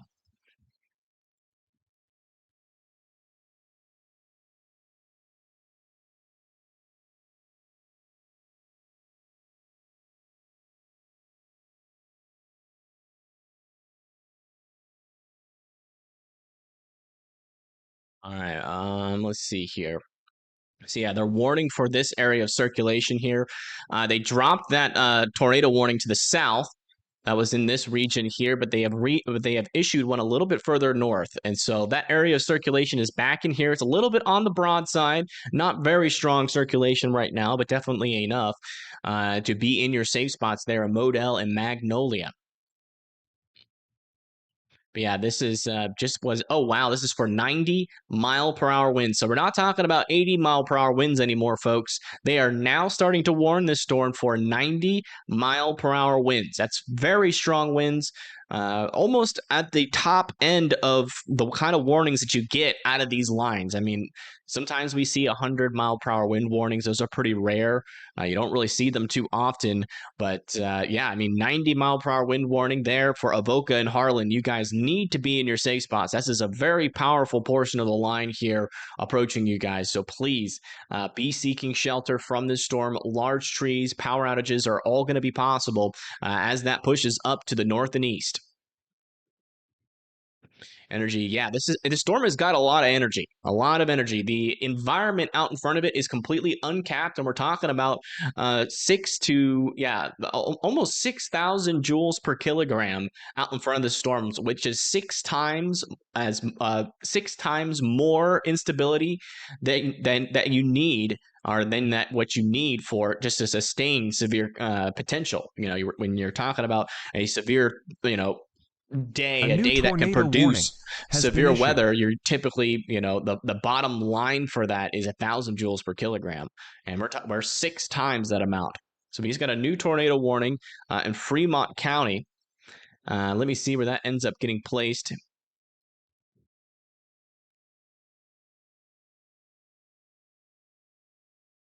There, wow, on the southern side there near Nebraska City. Huh. Yeah, I mean, there's not really too much rotation down here. There's a little area here near Riverton that's got a little bit of rotation. No debris ball on it, but if you live in Shenandoah and College Springs, I'd be in your safe spots there. The warning was also upgraded to 90. Okay, so yeah, they also updated this severe thunderstorm warning as well for 90 miles per hour.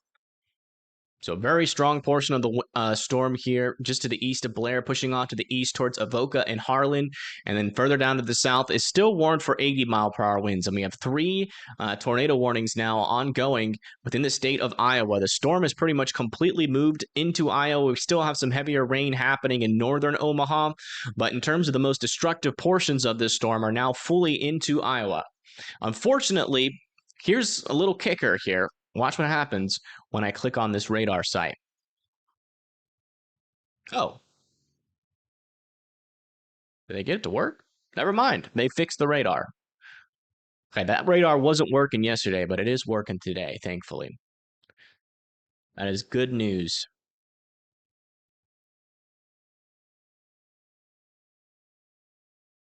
It's so dark, yeah. Yeah, this thing's going to be blocking out a lot of that sunlight because, like, not only is it, got that damaging wind potential, but it's got a lot of rain inside of it and a lot of moisture.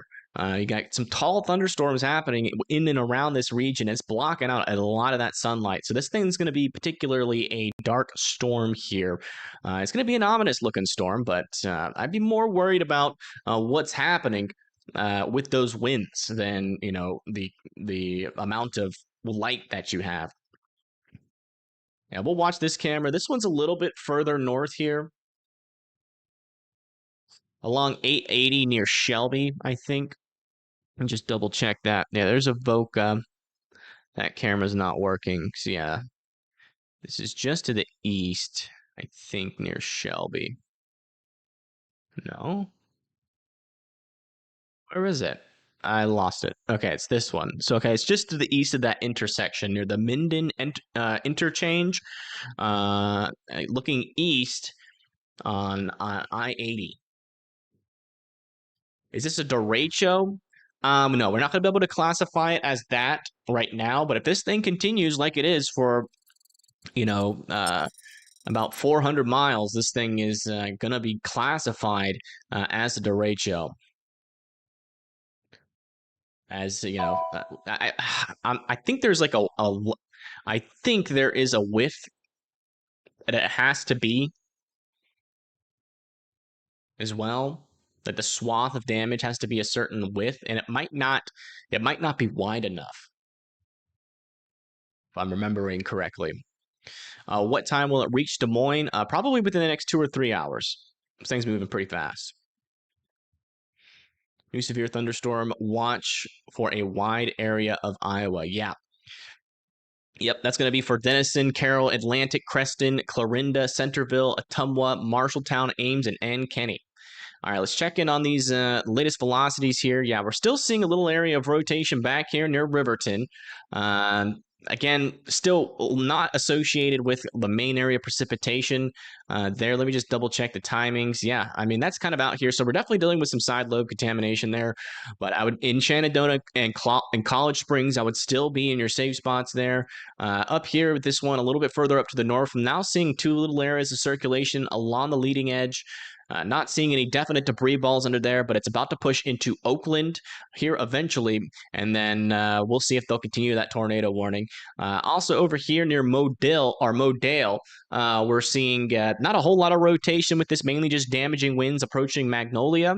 So we'll keep an eye on it just in case, we do get some new rotations pop up there, but it doesn't really matter. Again, this northern portion of the storm is warned for 90-mile-per-hour winds. We've seen roof damage happen with this storm. We've seen lots of trees go down, power outages out in front of this thing. So I would definitely continue to be in your safe spots in any of these polygons.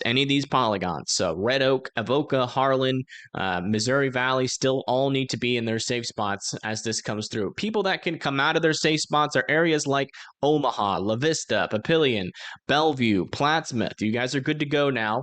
The storm is completely past. You're good to go.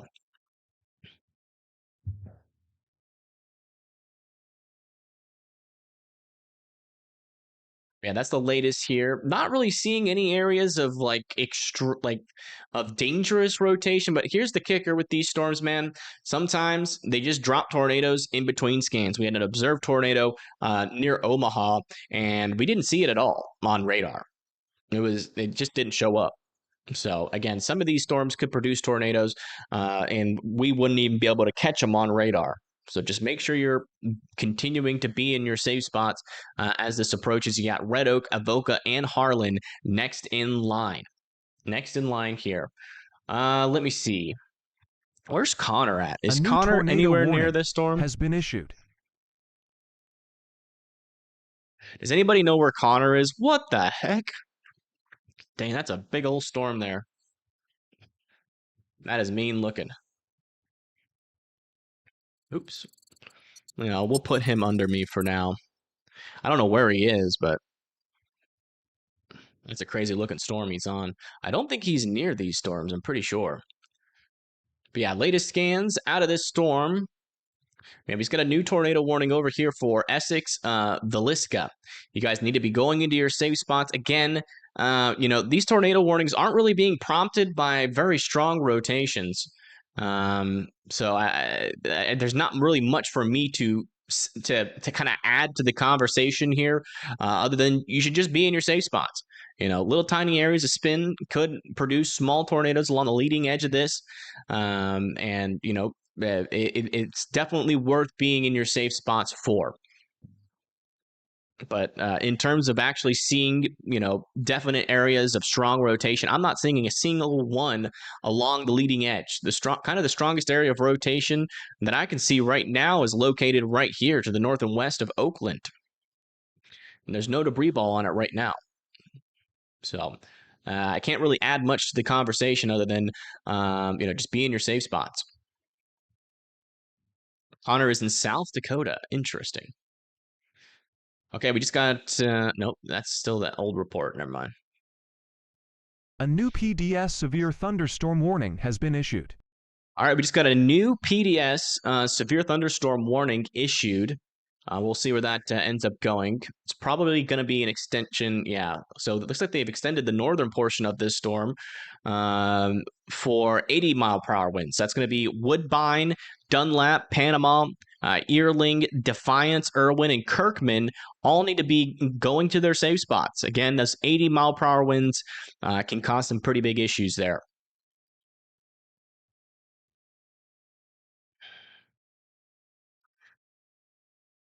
All right, we just had a tornado warning canceled. And that was that one that was over here. So if you lived in that tornado warning, you guys come out of your safe spots there. Yeah, next people in the path of this line of storms is going to be Red Oak. Shenandoah is about to get impacted too. Avoca and Harlan are going to be in a little bit. Let's come back over here to our traffic cam and see if we can see anything new with it. Yeah, starting to see those winds start to pick up. And this thing's kind of advanced enough. If we can find a westward facing cam, might be able to get a view of the shelf cloud. Yeah. See where our next closest live cam is. A new PDS severe thunderstorm warning has been issued. Yeah, the next closest live cam is pretty far away. So we'll just keep it on this one and see what happens. We do have some trees for reference. All right, we just got a big expansion here. Let's see what the wording is on it. All right, so they downgraded it from 90 to 80 miles per hour.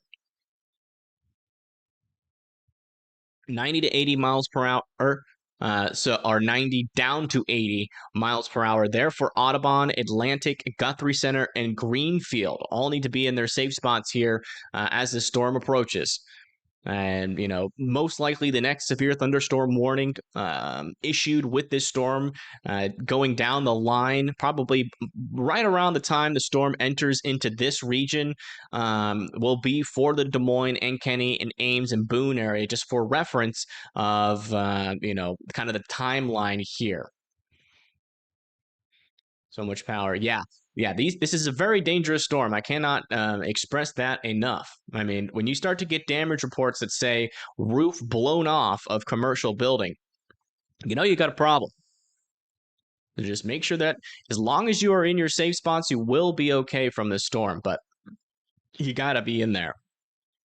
And again, that safe spot is the lowest, most interior room of your house, as many walls between you and the outside as humanly possible. Tornado shelter or a basement that's underground. Seeing a little area of rotation here south of Shenandoah, but that continues to be kind of in the area of the storm where you really wouldn't expect a tornado to drop. And yeah, maybe a new little area of circulation popping up here south and east of Colberg. That is also in a weird portion of the storm, but we're going to keep an eye on that to see if it continues here. That would be going towards areas like Villisca and Stanton. Yeah, they allowed both of these tornado warnings up here to expire now. So we're still dealing with 80 to 90 mile per hour winds here on the northern portion of the storm, and then also down here to the south as well. 80 mile per hour winds and these two tornado warnings.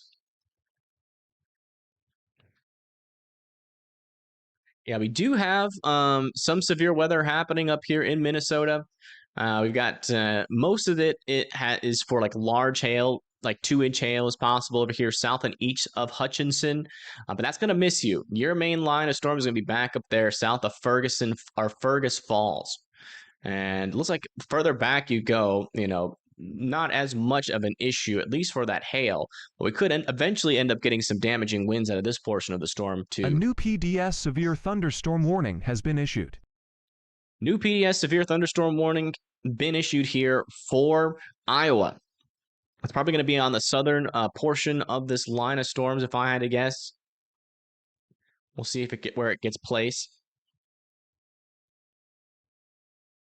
Okay, so yeah, that's going to be for College Springs, Clarinda, Villisca, and also Red Oak and Griswold all need to be going to their safe spots now. So we got 80 mile per hour wind coming your way.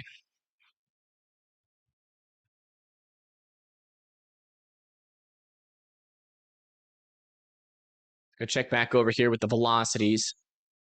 Yeah, no new updates on the velocities just yet. Let's go check back in with that camera, see if we're catching anything with it yet.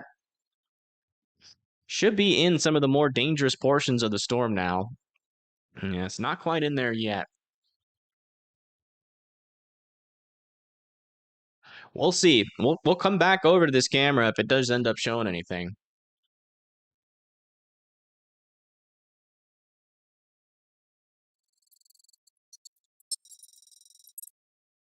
Oh, you're busy with tornadoes in Nebraska, but a little bit ago for considerable. Yeah, so that was this one here south of Hutchinson. That's going to be for 2-inch hail. There is some wind in there, about the 60-mile-per-hour winds, but the main threat with this storm in Minnesota is going to be that 2-inch hail, and it's just to the north of Gaylord, and then it's going to be heading towards Henderson in a little bit.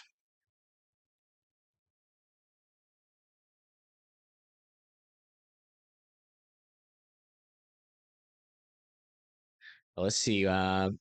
See what the velocities are looking like from this radar here. Yeah, these velocities are not really showing much of a tornado threat on the southern portion of this storm, as far as I can tell. It's only this radar that's showing it really anything, which is this area right here, north and east of Hepburn. Still kind of in a weird spot of the storm. Not seeing a debris ball associated with that, but Hepburn and Villisca, Iowa are next in line. And then on the southern portion of this line of storms in Iowa heading towards College Springs, I'm not seeing any dangerous rotation with that portion of the storm right now. On the northern portion of this line, talking about Avoca in Harlan, over there near Woodbine and Dunlap, we're still talking about damaging winds, but I'm not seeing any rotations up there right now. Mainly just the most dangerous threat with this line of storms continues to be those damaging winds, which hopefully we'll be able to confirm here shortly on this camera here. Yeah, the winds are starting to pick up. You can see the trees are starting to move. Yeah, this should be a really good view of the storm because it's facing east. The rain should be moving west to east, so we shouldn't get too many raindrops on the camera. So as long as it doesn't lose power, we should be able to see what this storm looks like again at the surface here.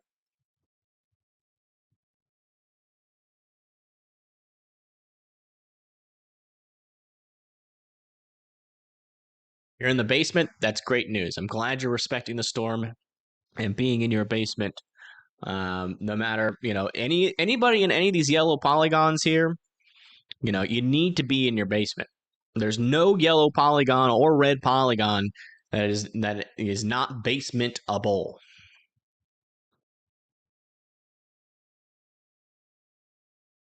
But yeah, those winds are starting to pick up. This camera here is pretty much right on this intersection. You can see those reds and yellows are approaching, and that is the leading edge of the storm. That is why the winds are starting to pick up. So we're about to confirm whether or not this area of the storm has those 90-mile-per-hour winds still inside of it.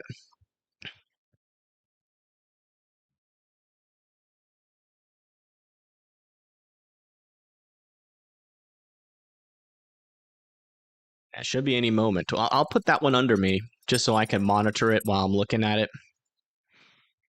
I'm looking at the radar here. Yeah, that's the latest out here. Let's check back down for some rotations. Yeah, I mean, we still have this area here just to the west of Hepburn. Still no definite debris ball on that, though, thankfully. Yeah, there's that latest velocity scan. It's still being indicated there, but again, it's just in a weird part of the storm. But there could be some rotation in there, so you'd actually be able to see that with your eyeballs. I wouldn't suggest going to look at it, but Villisca, Hepburn need to be in your safe spot still. We might have an area of circulation still with this portion of the storm as that pushes off to the east. Yeah, let me double check that. Yeah, there's 31,000 people without power in Nebraska, not 131,000, or at least, yeah, that's not. At least according to the website that I use, which tracks the electric companies directly.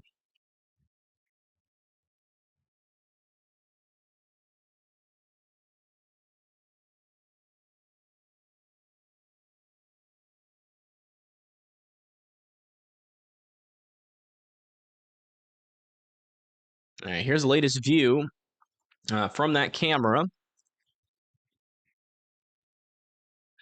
Winds are still about the same here, just to the west of Avoca.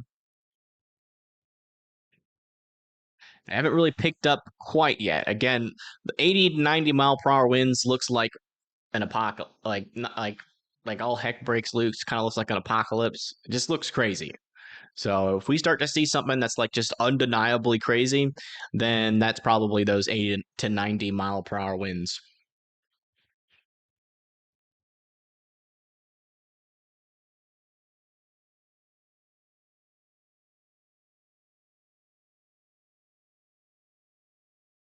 Honor's such an amazing shot. Yeah, but he's not really near the storm right now. I mean, he's near a beautiful thunderstorm. Don't get me wrong. Probably a dangerous thunderstorm at that. But you know, it's not very helpful in at least letting us know what's happening. At least with the most dangerous storms that we've got ongoing right now, which is these ones in Iowa.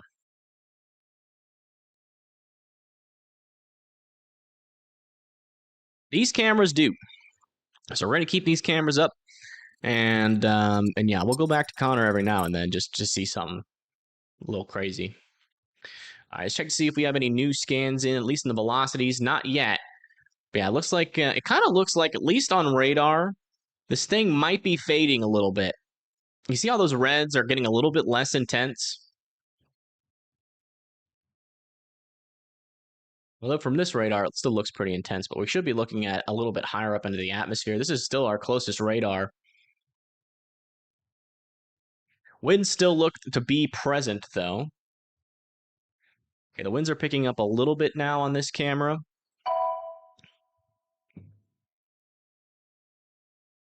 Still not 80 to 90 miles an hour, I'll tell you that.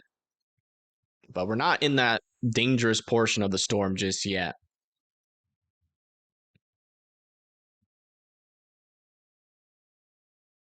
Yeah, that one's a little fuzzy, Bubba. And we can go over to it real quick, but it's a little fuzzy. It's not really a clear view. You can tell the camera's shaking, but that's about it. I like this camera more because we actually have a clear view of some trees for reference.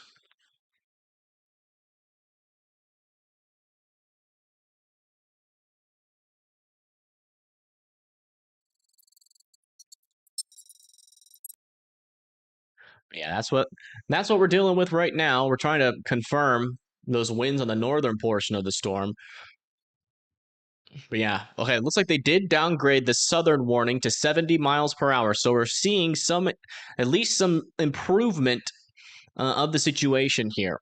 Bedford and Creston, you don't necessarily need to be in your safe spots, but you definitely need to be indoors and away from windows here as the storm comes through, and just be ready to go to your safe spots if we start to see some of these tornado warnings get extended here. But, you know, unless we start to see more convincing rotation that's been happening here, I really heavily doubt that they're going to be extending these tornado warnings unless we have some sort of report from the ground that there's something going on that is just not being picked up by radar.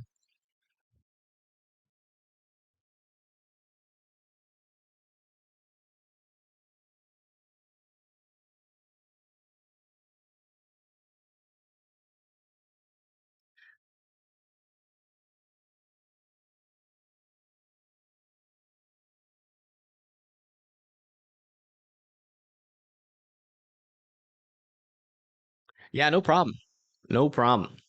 Yeah, it's a cool little program that we got with this on the bottom of the screen.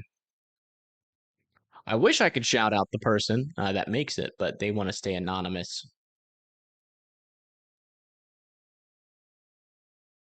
Yeah, latest scan here. Just got those latest velocities, and I'm still not seeing any areas of concerning rotation on the southern portion of this storm. A little weird signature happening here, but let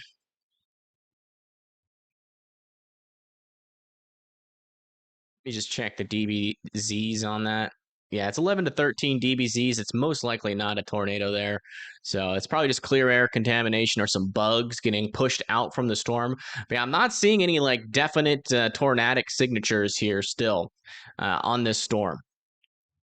Still want Velisca to be in their safe spots, though, just in case something does try to spin up. But for now, not seeing anything overly concerning, at least on the spin in the storm.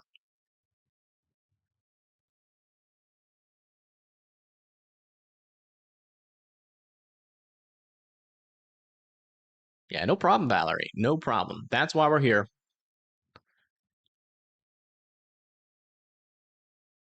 Yeah, don't go on a run. Yeah, that's great advice. All right, let's check over here with this camera. Yeah, the winds really aren't too intense still on this camera. I think the northern portion of this storm is starting to die off a little bit. It's starting to lose the forward motion of the storm. So our camera's located right up here near Minden and Neola. It is starting to lose a little bit of its intensity. I mean, we haven't seen anything too crazy yet. We're still not in the core of the storm. But I got a feeling we got some downgrades coming. This is nothing in comparison to what we saw earlier with this storm.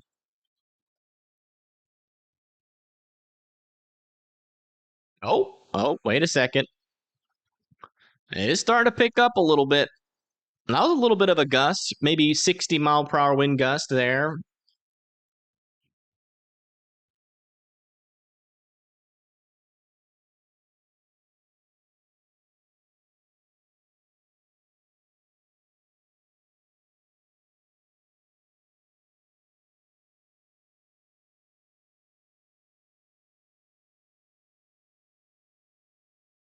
Yeah, it's definitely gusty, but this isn't 80-mile-per-hour winds yet.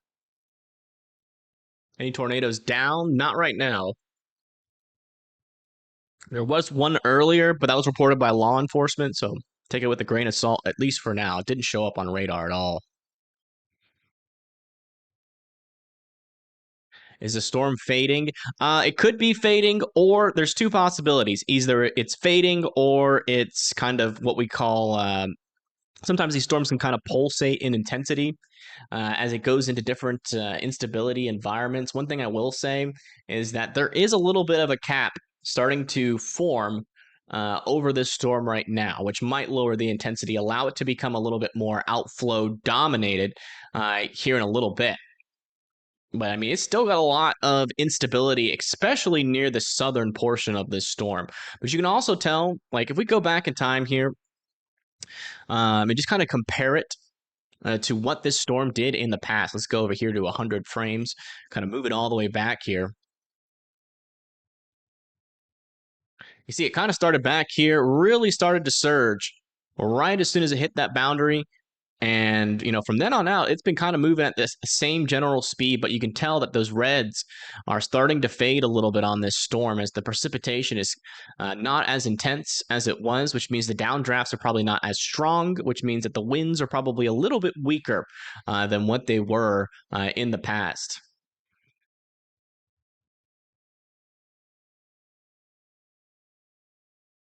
Law enforcement probably reported what was scud. I mean, some of them know what they're talking about. Some of them not so much. Especially with a line of storms like this, it might have been something there, or it might not have been. It's hard to tell because these storms are usually pretty rain wrapped.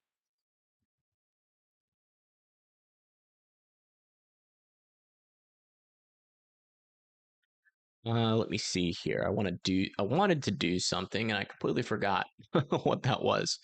All right, looks like they allowed that southern tornado warning to expire. So now all we have is one tornado warning left here.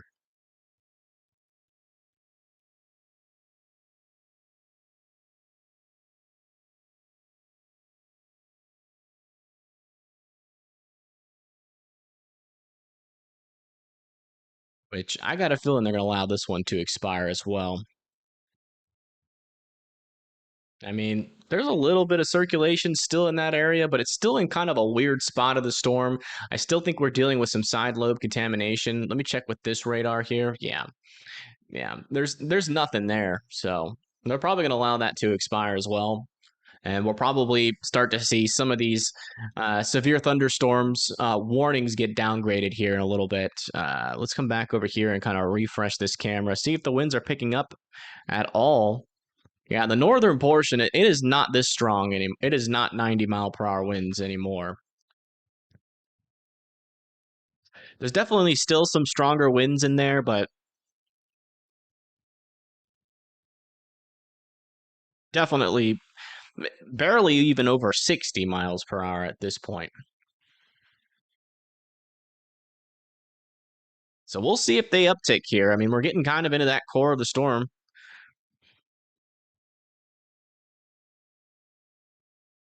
So this would be technically where the stronger winds would be. At least I'm just not seeing it though on the northern portion here. So for Avoca and Harlan, potentially some good news there for you guys. As at the very least, it does seem the northern portion of this storm is weakening quite a bit. They also might downgrade this warning for like Audubon and Atlantic as well. We haven't had any like reports of winds in a while out of this storm, so hopefully we can maybe get a couple more reports from there coming through, just so we could see what the on the ground wind measurements are. I'd be surprised to see anything over like 80 miles per hour in this area.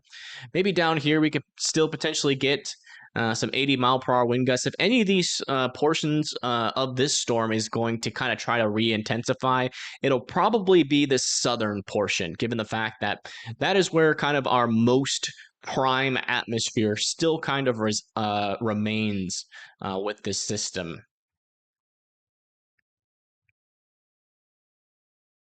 Yeah, the rotation with this storm near Villisca really hasn't been legitimate the entire time.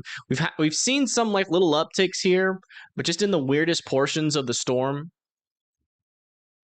Not typically where you would be looking for it. So it's definitely not a clean signal coming out on the leading edge here. We're definitely getting some sort of contamination, which is making it just look worse than what it is. But we're still keeping an eye on it. We're keeping an eye on reports. I still want Villisca to be in their safe spots just in case this thing does try to produce something here down the line. What is the risk for tornadoes today in Iowa? It's a 2%, 2% tornado risk.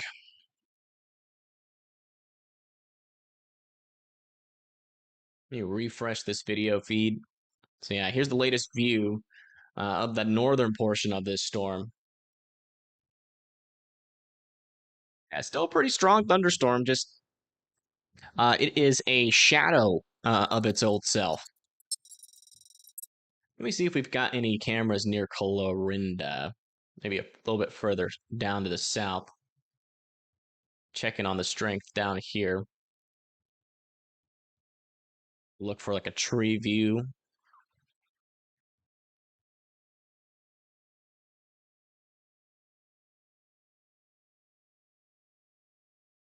Yeah. There's like 2 cameras here. There and one there. This one will probably give us a good view of at least the wind and rain moving across the road there.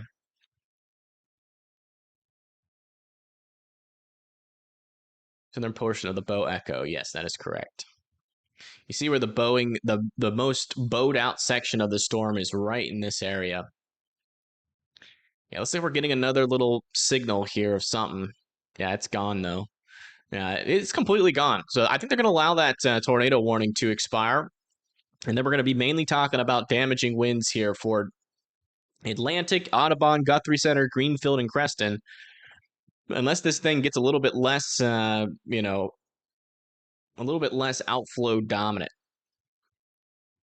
Then we might see that tornado risk ramp back up. But you can kind of tell this thing is losing intensity just by the way it looks.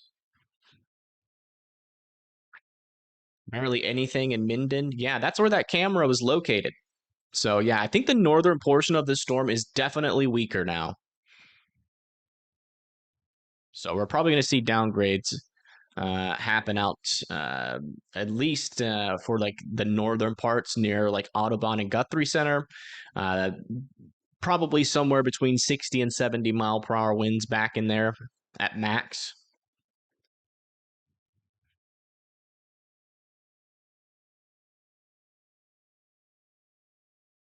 Hey, thank you, Lisa, for being a member for 14 months. I do appreciate it.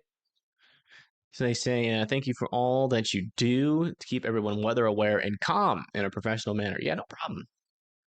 No problem. Did y'all see that? There was hay bales that just moved through there.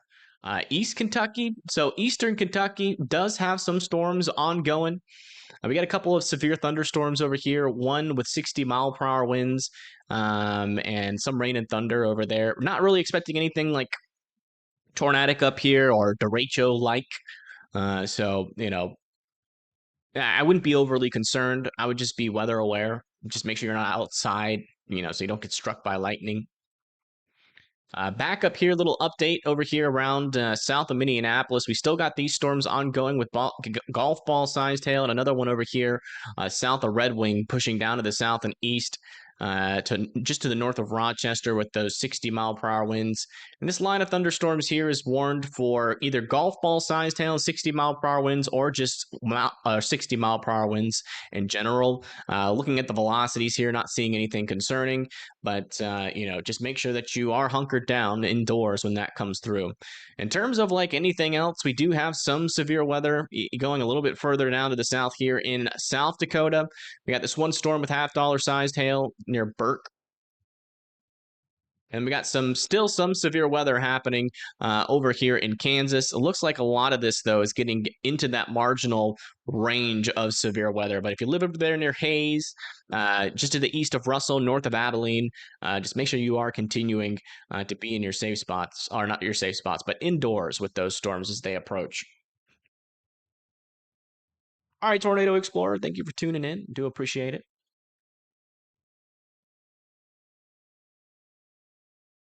Yeah, just FYI, there's not 90-mile-per-hour winds in this storm anymore. I can tell you guys that right now.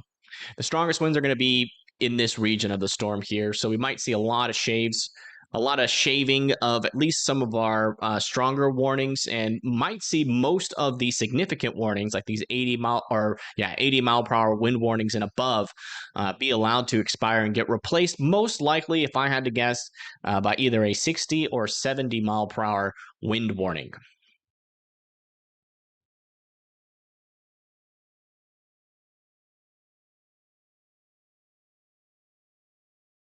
Where is the worst risk for tornadoes? If a tornado is going to happen anywhere, it's going to be most likely near the southern portion of this line, but we're not really seeing much in the way of concerning rotations. So tornado risk seems to be getting lower and lower as the storm continues. But, you never know. Could run into a little area of some more unstable air. But, the further we see these greens kind of surge out in front of the storm, the more outflow dominant it's getting. And that tornado risk is really going to dive down to almost zero if that continues to happen.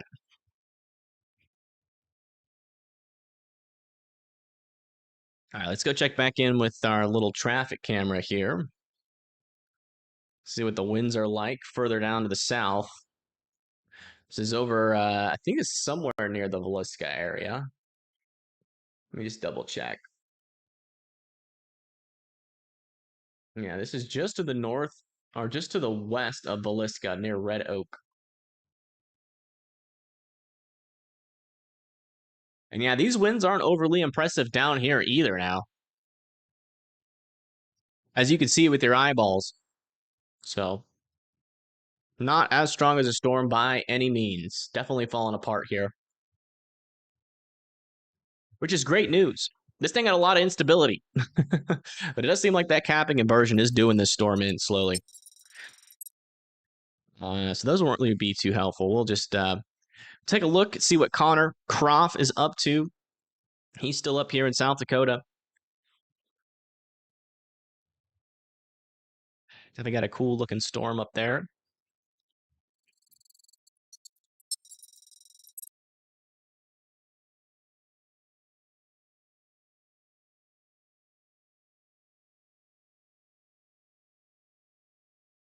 Check the stability of the air in Creston. So yeah, that's kind of the area. So let me get out my pen here really quick before I switch over to the scene. To kind of give you guys actually, no, I'm gonna just use radar omega. I'll just circle. So let me we'll give you guys kind of a little bit of a simplistic breakdown here of what's happening. So our most unstable air as of right now is that is currently uncapped unstable air is really within this region. So kind of out there near Creston, Looks like it's south of Des Moines, and it looks like it stops somewhere near Centerville. That is where our most unstable air is at the moment. In terms of our kind of mid-level winds, which is going to be responsible for kind of the rear inflow jet of this storm, which is really going to accelerate those winds near the surface. It's a little bit, it's not as widespread, but we still have a little bit of an axis here. We denote that in blue, kind of in this area still, trying to push this storm, surge it forward. In terms of the, let's see here. I guess I can draw the cap as well. We'll use gray as the cap, which kind of it helps suppress the thunderstorm activity. The capping inversion is pretty much all the way out in this region, and it kind of cuts off here. So it'll probably eventually catch up with this portion of the storm. But you can see we have kind of a small window here. I'll circle that in red, where there's no cap, and we still have a decent amount of instability, which is down in this area. So, if we're going to see any brief re-strengthening of this storm, it's probably going to be in that southern portion there for like Clarinda, Creston, but we'll see. Because one of the main things that we got to watch for with this storm to see how it progresses here is going to be whether or not that outflow boundary does a significant surge out in front of this thing, which is just a big old pool of cold air. Once that undercuts the storm, we typically see these MCSs start to lose strength pretty quickly. So we'll see. Especially in the northern portion of this storm, the environment's getting a little bit more hostile for those damaging winds. And there you go. No tornado warnings anymore. Tornado warnings have been allowed to expire. Thankfully, everybody put I don't know, something to celebrate, an emoji to celebrate in chat. Let's see here.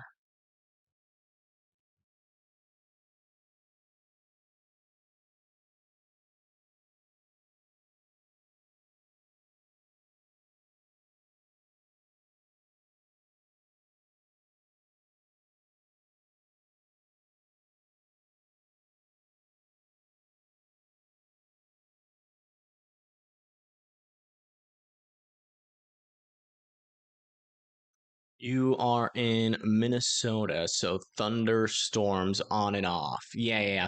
And that's going to continue for a while up there. You guys do have some severe thunderstorm watches in this area, like over there near St. Cloud.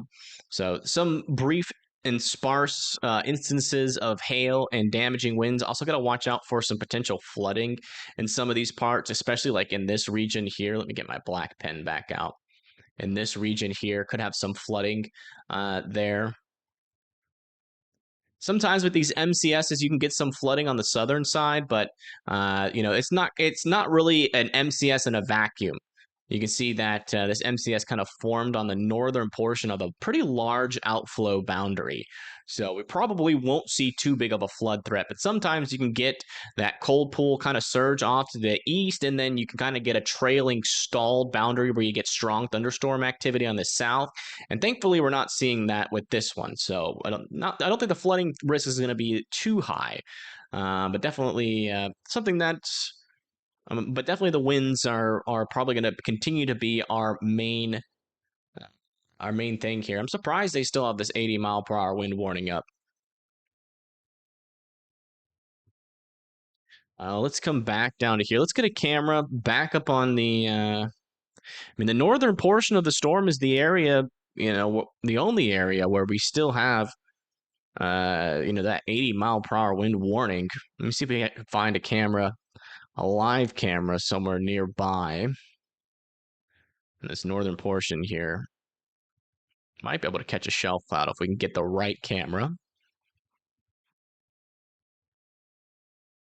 Let's see. Let's look into the east. We need a western facing sky view. And it doesn't look like we're going to get that. Oh, this one's facing to the west. It's not the clearest camera, but we'll keep it here in the background just in case.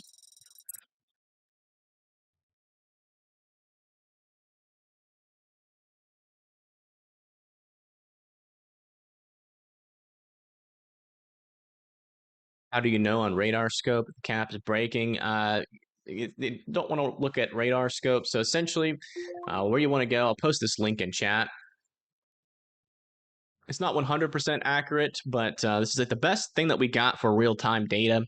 Links in the chat. And essentially what you're looking for is an area where you have some strong instability, which is denoted by these little squiggly lines here, and it'll tell you in numbers how much fuel is for the storms. So we got 6,500 joules per kilogram of fuel out there. And then you can see where this blue line, where all this blue is, that is the CIN, or the convective inhibition, or the cap. And it's over pretty much the entire storm except for that southern side.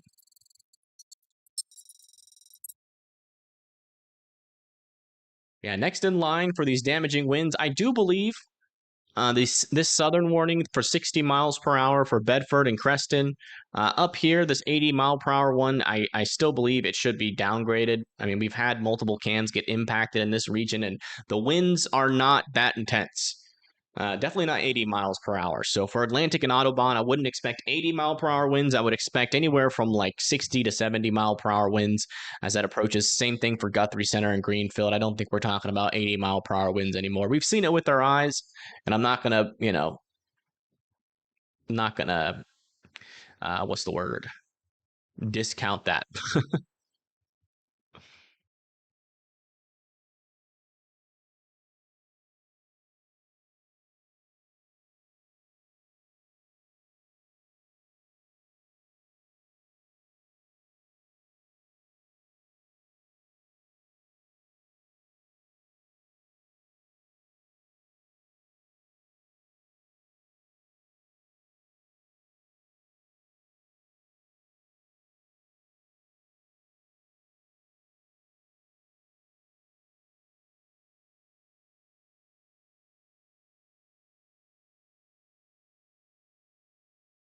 Oh, echo winds, yeah. So this right here, when you see that little bowing area of the line right there, that is a bow echo. That pushes, and that's going to continue to push off to the east towards Des Moines and Kenny. But I can at least rest assured, or unless this thing starts to pick up in intensity, which it's not at the current moment, then we're probably not going to see anything more than like 60 to 70 miles per hour there for Des Moines. And given the fact that we're seeing that outflow boundary surge significantly out in front of this line, we're probably going to see that tornado threat drop way off a cliff here.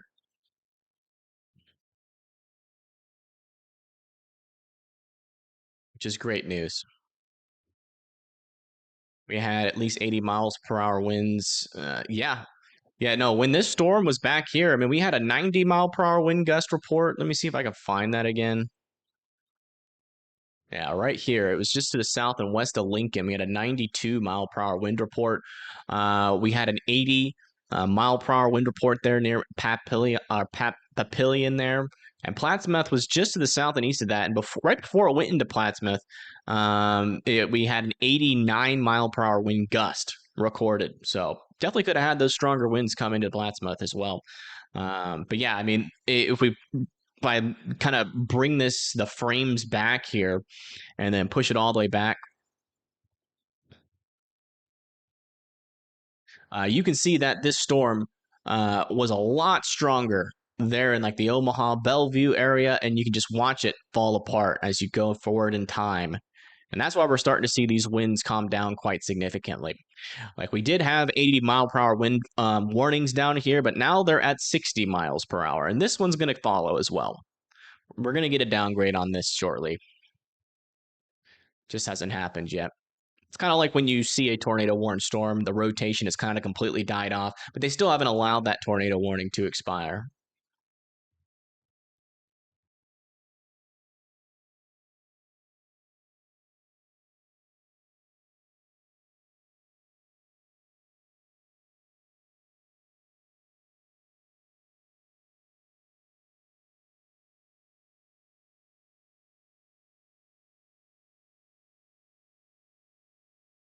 Wow, look at this storm that Connor's on.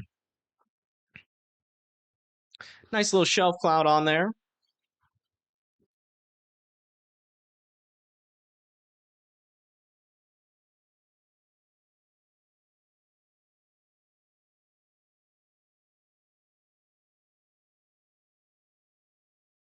Yeah, it's a nice little view. I agree. Yeah, what happened at the earlier portion of the stream was insane. Over there near Ashland, those winds were really strong. That surprised me how strong those winds were, to be honest.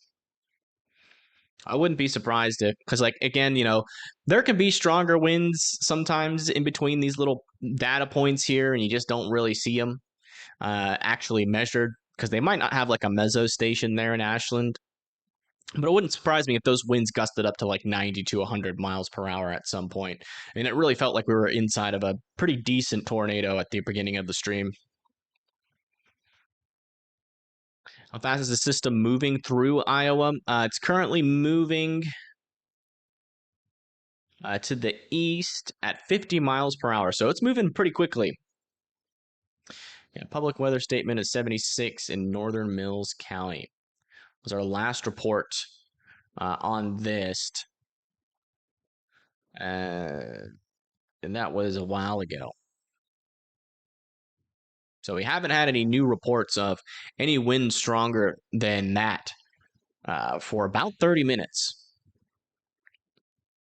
I'm hoping we can get another view with one of these cameras here on just how strong those winds are. But that's not going to be until we get to Amos. I think that's how you say it.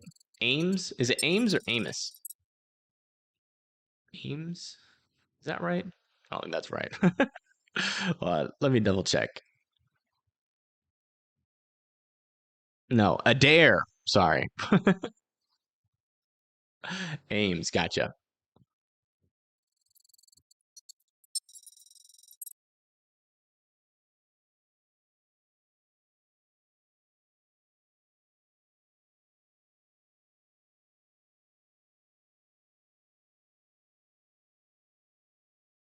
Oh, well.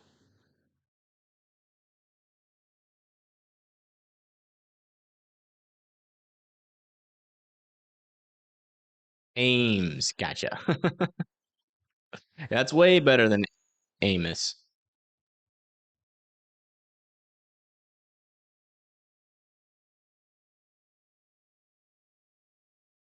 And we'll do 14 frames. There we go. Can I see if Atlantic has any cams? This one is pretty close to Atlantic, so it's over there near Adair. So it's just to the east of Adair, or to the west of Adair. So they downgraded this yet? Not yet.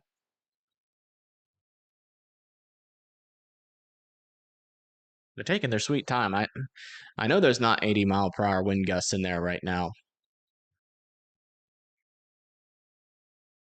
Huntsville. What about Huntsville? Are you worried about Huntsville, Tennessee? And we got a severe thunderstorm warning up here near Maynardville, but that's about it. Some showers, but so if you live over there near Maynardville, I'd be indoors and away from windows. But everywhere else along this line is pretty much just rain and thunder. Definitely don't want to be outside during that, but it's not anything to be like overly concerned about. Also have some decent winds and some 60-mile-per-hour winds and potentially some quarter-sized hail approaching Salina, Abilene, Junction City, and Manhattan. Also have this storm south of Hayes with some golf ball-sized hail pushing towards La Crosse. I'm actually going to try to make it over there towards Great Bend. Another little update over here in Minnesota. We have this guy over here still with quarter-sized hail, 60-mile-per-hour winds heading towards New Prague and Montgomery. We got another one over there south of Lake City pushing down to the south and east towards West Albany, Hammond, and South Troy. We got this storm over here near Wilmer. That's pushing off to the east, or east, northeast towards Watson, Montevideo, and Milan and Lauriston. Eventually, it's going to try to make its way up to Benson, DeGraff, Murdoch, and Kirkhoven. And then we also got some thunderstorms approaching Little Falls, St. Cloud, Litchfield, and Hutchinson eventually. And then we got a little lone, kind of severe thunderstorm warning over here in South Dakota, pushing down towards St. Charles, Bonesteel, and Fairfax. That is quarter-sized hail, 60-mile-per-hour winds. And then we've got all in this region here. We've got scattered thunderstorms and oops, don't want to switch to that. Yeah, click on here, do a broad view. We've got scattered thunderstorms. Some of them are becoming severe, but they're all on the marginal side. 60-mile-per-hour winds over here east of Athens, Georgia. Over here near Dothan, Alabama, 60-mile-per-hour winds, quarter-sized hail. Eventually going to push into Donaldson and parts of Florida there. Over here in Maryland, we have a little bit of a severe thunderstorm warning with 60-mile-per-hour winds. All of those just need to be indoors and away from windows with. And we're also seeing some scattered showers and thunderstorms up here in the northeast. But again, we even have a severe thunderstorm warning over here in Arizona near Theba and Gila Bend for 60-mile-per-hour winds. So, really anywhere else outside of this, we're mainly talking about marginal severe weather. And it kind of seems like if we get which we should get a downgrade on this here shortly, kind of seems like we're gonna be talking about marginal severe weather soon with this line of storms as well. Anything crazy for Bardstown? I don't know where Bardstown is. If you say it's in Kentucky, I'm not worried about those storms at all. Just some rain and some thunder, most likely. What's Florida weather looking like? Well, we could talk about that tropical system for a little bit, but I still don't really have many answers on it really at all.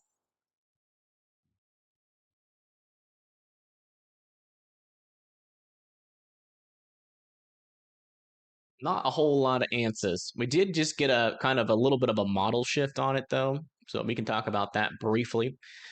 Come over here. This is the latest model runs for that little tropical system. It's currently somewhere over here near the Lesser Antilles.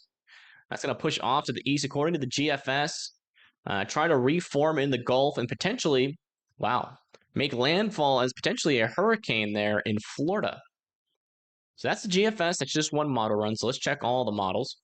The Euro run brings us to the west. So western Florida kind of hangs out there for a little bit, then recurves back up there. That would be like a tropical storm, mainly just a rainmaker, maybe a small tornado threat associated with that as it goes up to the north. And then that's the end of that model run. Might recurve back into the East Coast there. We'll have to see. The GEFS ensemble, we'll check out some of our ensemble members, which is kind of giving us a little bit of a better view of what's going to happen with this storm. The GEFS, all of its members are now going into the Gulf. Louisiana to Florida Panhandle. There is what the GEFS is saying. Let's go look at the EPIS. Yeah, this one is split completely. So we have some members going off to the east. It seems like most of the members, though, are in the Gulf of Mexico. So it seems like Gulf of Mexico impacts are a little bit more likely. So we did have a little bit of a western shift with this tropical system. And it's, we can actually see it pretty well on satellite now, at least. Last time we looked at it, it was just a couple of showers. But now, not so much. Look at that. Definitely got a lot of thunderstorms starting to happen over here. So we'll see. There's that little wave. The tropical wave is back up in here. And this is eventually going to be pushing into, either the Gulf of Mexico or it will recurve off to the north. Definitely still don't have any certainty with it. It could go anywhere into Florida or east of Florida or even west of Florida into Louisiana. So still a lot of big question marks on where that's going to end up going.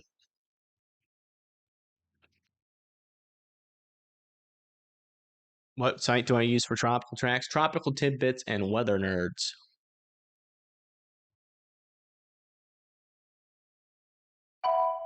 People in Texas may want to watch it. Maybe I don't know. Yeah, look at that. Our latest report out of Atlantic is 59 miles per hour. And there we go. There's that downgrade to 60 miles per hour like we were expecting. So there we go. Now we're talking about marginal severe weather with this storm as well. So yeah, that was pretty quick. Still heading towards Des Moines, but it's going to be a lot more of a manageable storm now. Still watching the southern portion to see if it's going to try to intensify. We'll stick online for a little bit longer. See what happens.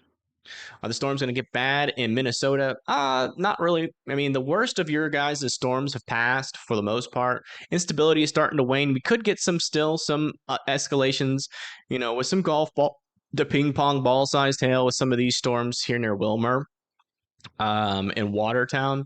We also still have some severe weather south of Minneapolis, kind of pushing towards has been Rochester. issued. A new tornado warning in South Dakota. Ain't that something? With this little scraggly dude. What?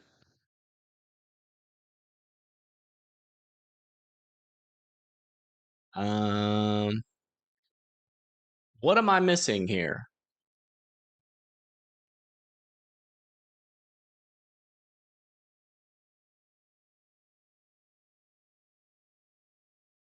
And maybe some land spouts possible with that kind of movement. Let me see where Connor Croft is. Is he near this storm? Oh, wow. Look at all that dust.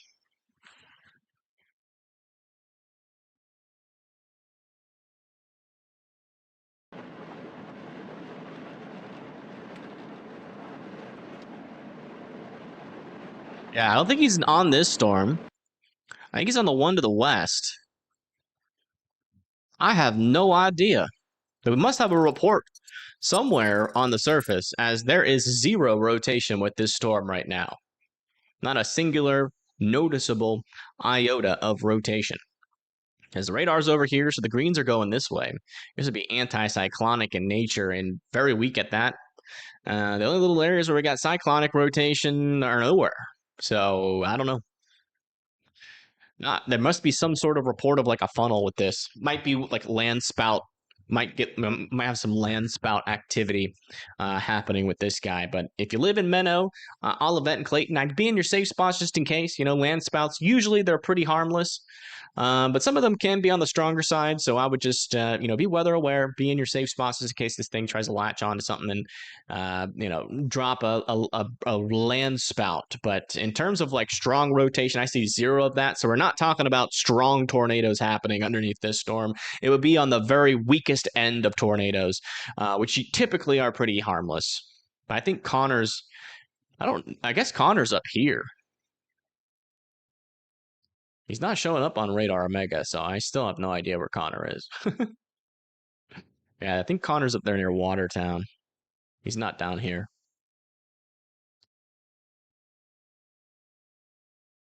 I guess we'll do a little broad scale view here of all the storms, just so people can see their storms.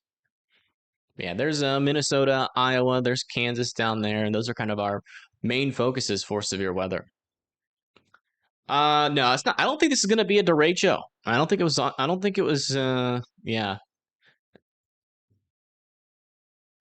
It was a brief storm. Probably won't get classified as a derecho.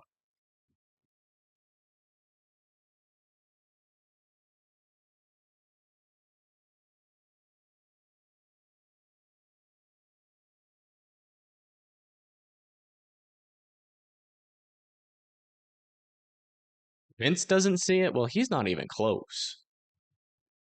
Vince is all the way up here. He wouldn't even have a view of the storm. He's like 75 miles an hour or 75 miles away. But I mean, on the velocities, though, there's nothing there. There could be potentially like a funnel under it. Sometimes you don't need, like, depending on, like, if you have a lot of surface vorticity, you might not see that area of rotation. In some unique scenarios, you could still get like a very, very weak like land spout or tornado when you have like a lot of surface vorticity. Let me check the mesoscale up there.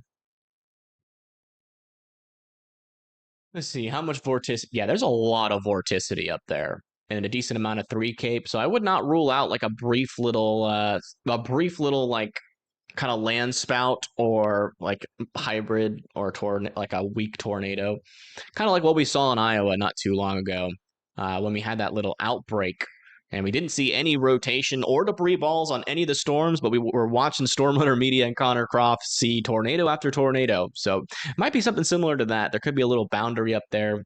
There's definitely a lot of vorticity and 3 Cape up there. So it wouldn't surprise me if somebody saw a funnel, reported it, and that's why it's warned.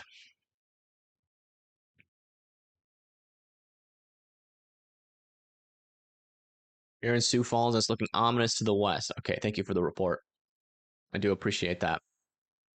How's everybody doing so far? Wellness check for all the folks that were in the path of the storms. Do we still have people here from Lincoln and Omaha? Y'all doing all right out there? If you guys are all right. It's probably pretty darn scary. I'm glad though we're not talking about a 80-mile-per-hour wind gust anymore. This thing really fell apart. I was expecting the storm to last a little bit longer than this, so this is technically good news. Because we really do not have we had a really good environment for this storm not too long ago in terms of being able to intensify, but now the entirety of the atmosphere is capped over the storm. So that little area of instability for the southern side of this storm is pretty much gone.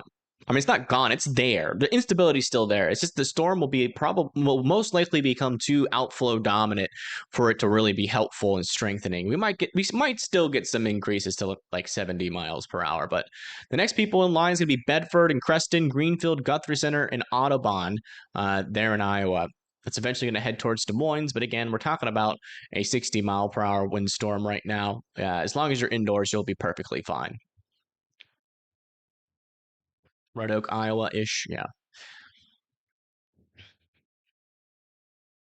Any idea how bad the tornado in Evansville was yesterday? I can check to see if we've gotten anything in the data assessment toolkit, which is kind of where they post their reports after they've completely finished them. Let me see if there's anything. I know there was a tornado. I'm not exactly sure. Oh, wow. Yeah, there we go. Look at that. It was an EF1 tornado with 100-mile-per-hour winds. Yeah, it tracked through northeastern Evansville, touchdown near Evansville Regional Airport. Continued down to the south of Castle Gardens and near Victoria National Golf Club. Wow.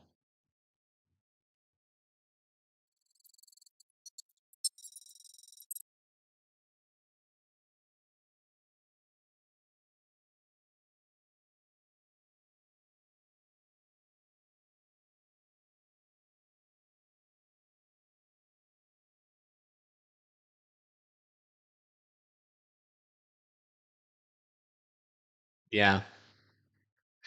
Yeah, that's what we're expecting there with that storm. This weekend to next week in the Gulf of Mexico could potentially see some formation.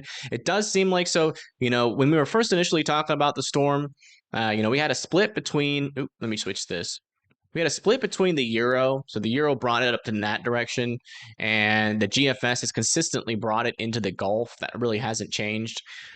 So we've had quite a while, a wide kind of span, and we're still getting some members of the Euro go up here to the north, but we are starting to see a little bit of an westerly trend as of our latest model run. So it'll be interesting to see whether or not it actually goes into the Gulf or out there. Still not 100% certain yet, as the storm still hasn't formed, but it is kind of getting into a little bit of a better environment, and it might form into a tropical depression or tropical storm soon. Interest more into the Gulf of Mexico. All right, let's check that out. So we do have a new area of uncertainty. Yeah, I mean, it is taking that southerly trek that apparently the center of pressure is pretty much directly over Puerto Rico right now, which is more in line with the GFS, at least its initial runs. Let me go over to this. We'll do the 7-day graphical outlook. Yeah, look at that. That's a big shift. That's a big shift there. So they've shrunken it down a little bit. Still some uncertainty, but it looks like either Florida or this thing gets into the Gulf of Mexico. So still some big question marks on whether or not this thing is going to On how strong it'll be. We still don't know the potential intensities, although some of them bring it to hurricane strength. So something in between a tropical depression and a hurricane is possible. And then it does seem like they are taking note of that western shift into the Gulf of Mexico as well. It'll struggle to form, until it gets into the Gulf of Mexico, because the environment is really not it's not super favorable for one and for two. This thing's going to be going over very mountainous regions there in the Dominican Republic and Haiti, and then in Cuba, very mountainous there as well. But as soon as it pops back out into that warmer water into the Gulf of Mexico, that thing's probably going to start to form. It could form rather quickly depending on what the shear environment in the dry air is looking like as it goes over there. But yeah, if you're anywhere in Florida and along the kind of Florida panhandle, I would definitely be paying close attention to the latest forecasts on these storms. Let's check back in over here with this storm here again, just to see if we can see anything that's helpful to us in terms of determining where this area of circulation is. Yeah, not seeing anything really stick out to me. Still, so if you live in Kaler, Olivet, let's see if we have any reports out of here. Yeah, no direct funnel reports, at least in the warning wording here.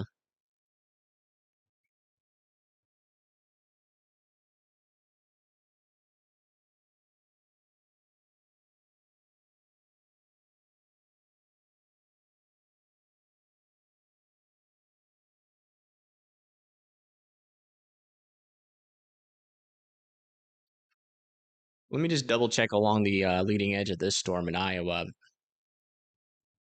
Yeah, still no circulations here. I think we're pretty much done.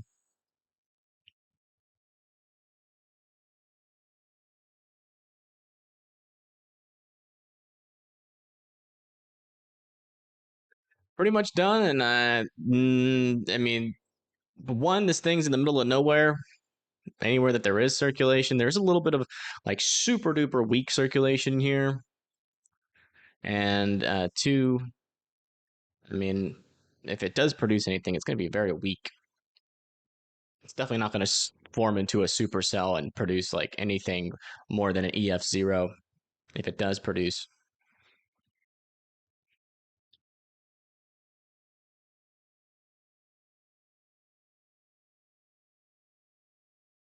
Your yard is saturated already.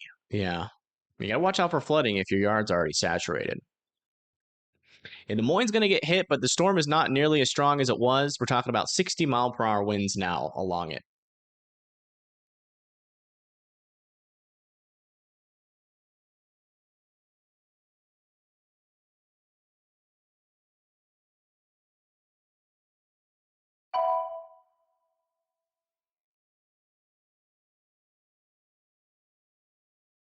Hey, Kevin, welcome.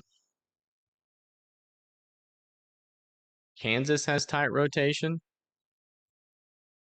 Let me check that out. You're probably looking at side lobe or hail contamination.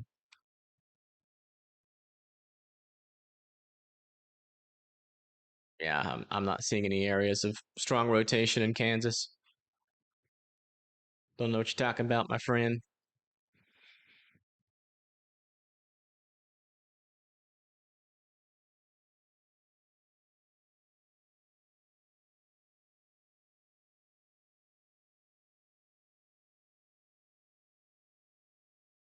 Yeah, it's probably hail contamination. Whenever there's a storm like this that's got a lot of hail inside of it, let me change it over to my black pen. It's got a lot of hail inside of it, and it's this far behind a outflow boundary. You tend to get a lot of side lobe contamination. And yeah, you can just see this is not a clean scan whatsoever. Yeah, I see what you're talking about. This right here. Yeah. Right in the middle of that hail. So that's hail contamination there. But yeah, those don't produce tornadoes. Just the hail making it look like it's worse than what it was. Look at that. They even completely dropped this northern severe thunderstorm warning. They're near Creston. So we're like literally watching the storm die. So we're not even talking about severe winds for Des Moines anymore.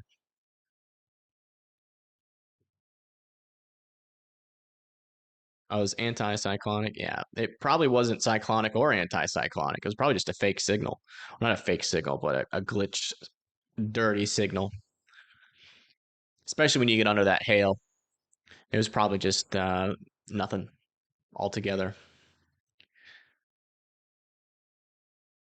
Yes, when you have a storm like this, outflow dominant, and you got that big old outflow boundary ahead of it, it's going to be an elevated storm, and those don't produce tornadoes most of the times. What's my favorite food? I really like wings. I also like sushi a lot too, and ribeye steak, and Mexican food. I have a lot of favorite foods. All of them give me the same kind of feeling when I eat any of those foods.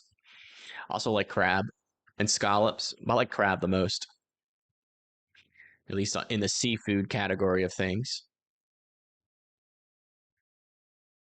Well done? No, medium rare. Need to hydrate? Yeah, I do. You're right on that.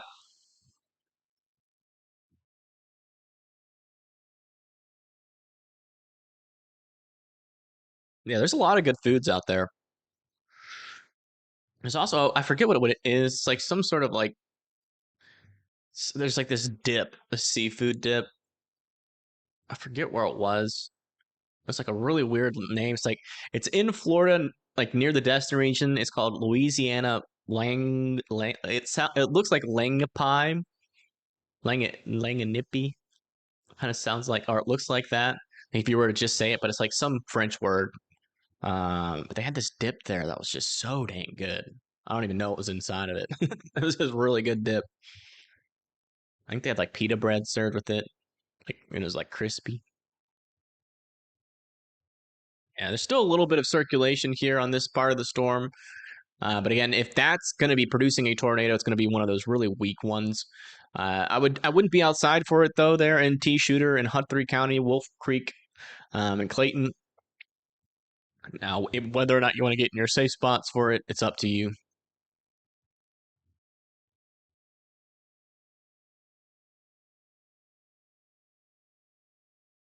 Connor Stream, he's getting in it. Yeah, he's in a little bit of a storm right now. Looks like. Listen in for a little bit.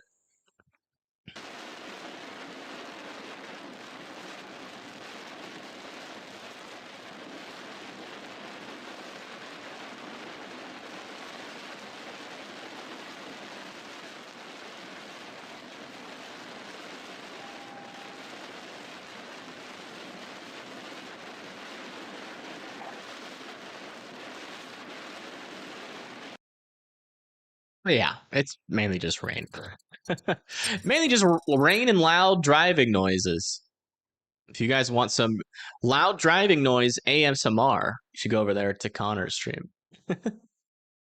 Yeah, it might have been some sort of crab dip. It might have been, I think. How hungry am I? I'm really not hungry at all, actually. I ate before the stream, thankfully. And the stream really hasn't been that long. It's only been like 2 hours and 30 minutes. Here we'll go zoom in state by state, or at least severe thunderstorm watch by severe thunderstorm watch. We'll give each one about a minute so everybody can get a little bit of a closer view of their storms in different states. How hungry are you guys on a scale 1 to 10? You like hot dogs with brown sugar and butter. Huh. It's like a sweet hot dog. Alex is a 10. Okay, please don't spam Alex or you'll get timed out. No, never mind. Too late. E-Rev is starving.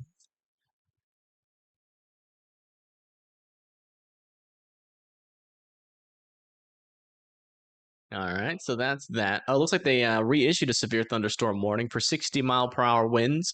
That's going to include kind of western Des Moines there.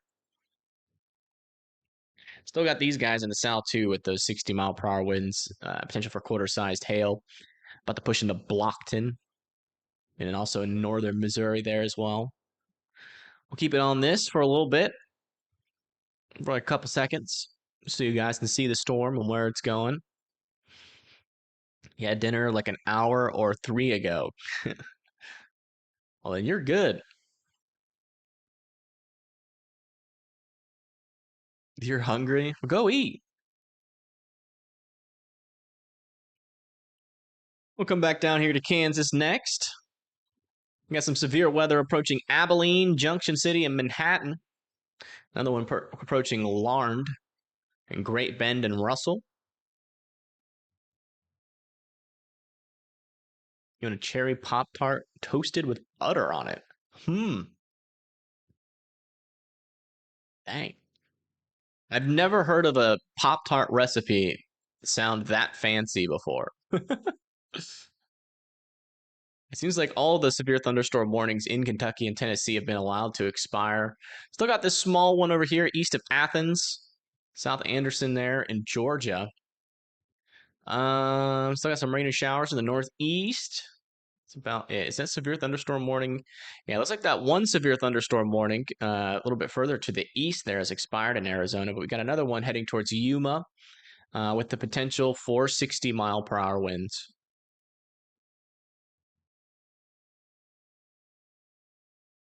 All right, let's go check back in with our tornado warning. Yeah, they're going to let that expire, I think, pretty soon.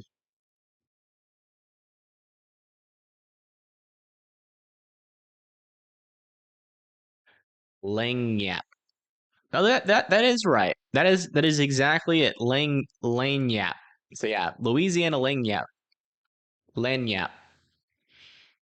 They have so many good appetizers. Beware. Beware. You'll be full before your main course if you're not careful. Oh, my clock's stuck again. Let me fix that. Sorry. For some reason, every once in a while, when I go live, the time stops. Don't understand it. Haven't been able to figure it out. I've changed the website. I changed the website from one website to the other, and it still does the same kind of glitchiness and lagging and stopping. So I don't know. I don't know what causes it. I gotta be hungry talking about laying yet. I'm not hungry, but I'm definitely starting to fantasize about eating some fancy food. That's for sure.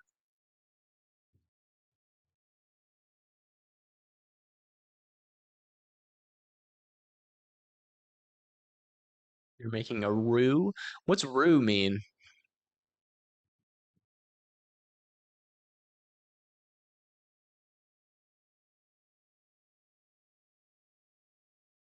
Yeah, it looks like the storm is starting to fall apart here. North of Kaler. Yeah, there's just not one iota here of dangerous rotation at all on that. I think they're going to let that expire here very soon. Still no circulations with these storms here in Iowa.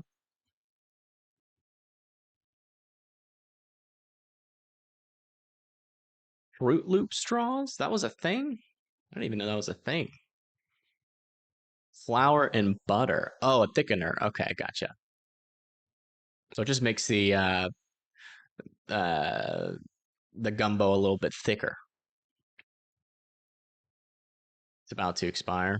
Yeah, once it expires, it'll probably be it for the live stream, at least for today, or not today, but like for now. We'll see if this thing can try to re-strengthen. But typically, once they become this outflow dominant, they don't tend to re-strengthen too much, especially when you're going into the nighttime and that daylight heating is starting to really fall apart. Which is good news. I mean, if we go to the enhanced risk area, like it was a lot bigger. As you can see, just this little corner here of the enhanced risk has verified so far. Probably won't verify out here unless we start to see some significant strengthening. We did have a pretty strong storm up there in Minnesota earlier. But I don't think any of the storms got warned for significant winds. Let me see if we had any like significant wind reports up there. Bringing out the 12 hours. Yeah, we had some up here in the slight risk area. Yeah, but nothing in the kind of southern part. So yeah, I mean that's technically good news. It does also seem like this is starting to form into an MCS as well. You can see we're starting to see some circulation start to form here.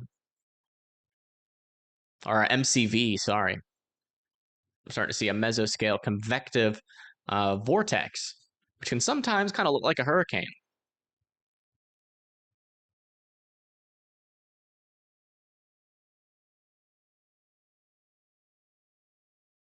All right, tornado warning has expired officially. So there we go. Wow, that was very intense for a little bit, but I'm very thankful that it was relatively brief, given the fact, that thing, I mean, when it first formed, I was a little bit concerned. I really need to figure out, I need to move my whole desk over. So just ignore the fact that the curtain doesn't go all the way over there. But yeah, given the fact of all that instability that was out in front of the storm, like right as it was really starting to get going, I was worried that this thing would become kind of a long track type deal. But I mean, even with just the brevity of it, I mean, it still probably caused a lot of power outages and some decent damage, in the Lincoln and Omaha area. So hopefully, everybody is okay. Or move the camera. I can't. I mean, I'm in the center of the desk. I don't really have much space to move my laptop, and my camera's on the laptop. So I'll have to just move the desk over, which is not a big problem. But yeah, thank you everybody for tuning in. Huge shout out to everybody that liked the stream, and for those of you that subscribed and are kind of new here, welcome to the channel. Nice to meet you. If you need any, dangerous weather coverage in the future, we'll be on top of it for you guys here. So always feel free to tune back in. Hopefully, I'll be able to make a video tomorrow. We'll be going over that tropical system again tomorrow. So stay tuned for that.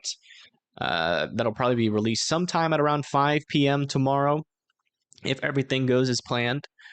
And yeah, thank you to everybody that donated. Thank you to the mods for doing a wonderful job modding, and it was nice to talk to you guys again. Unfortunate scenario, that we always have to talk when there's dangerous weather, but it is what it is.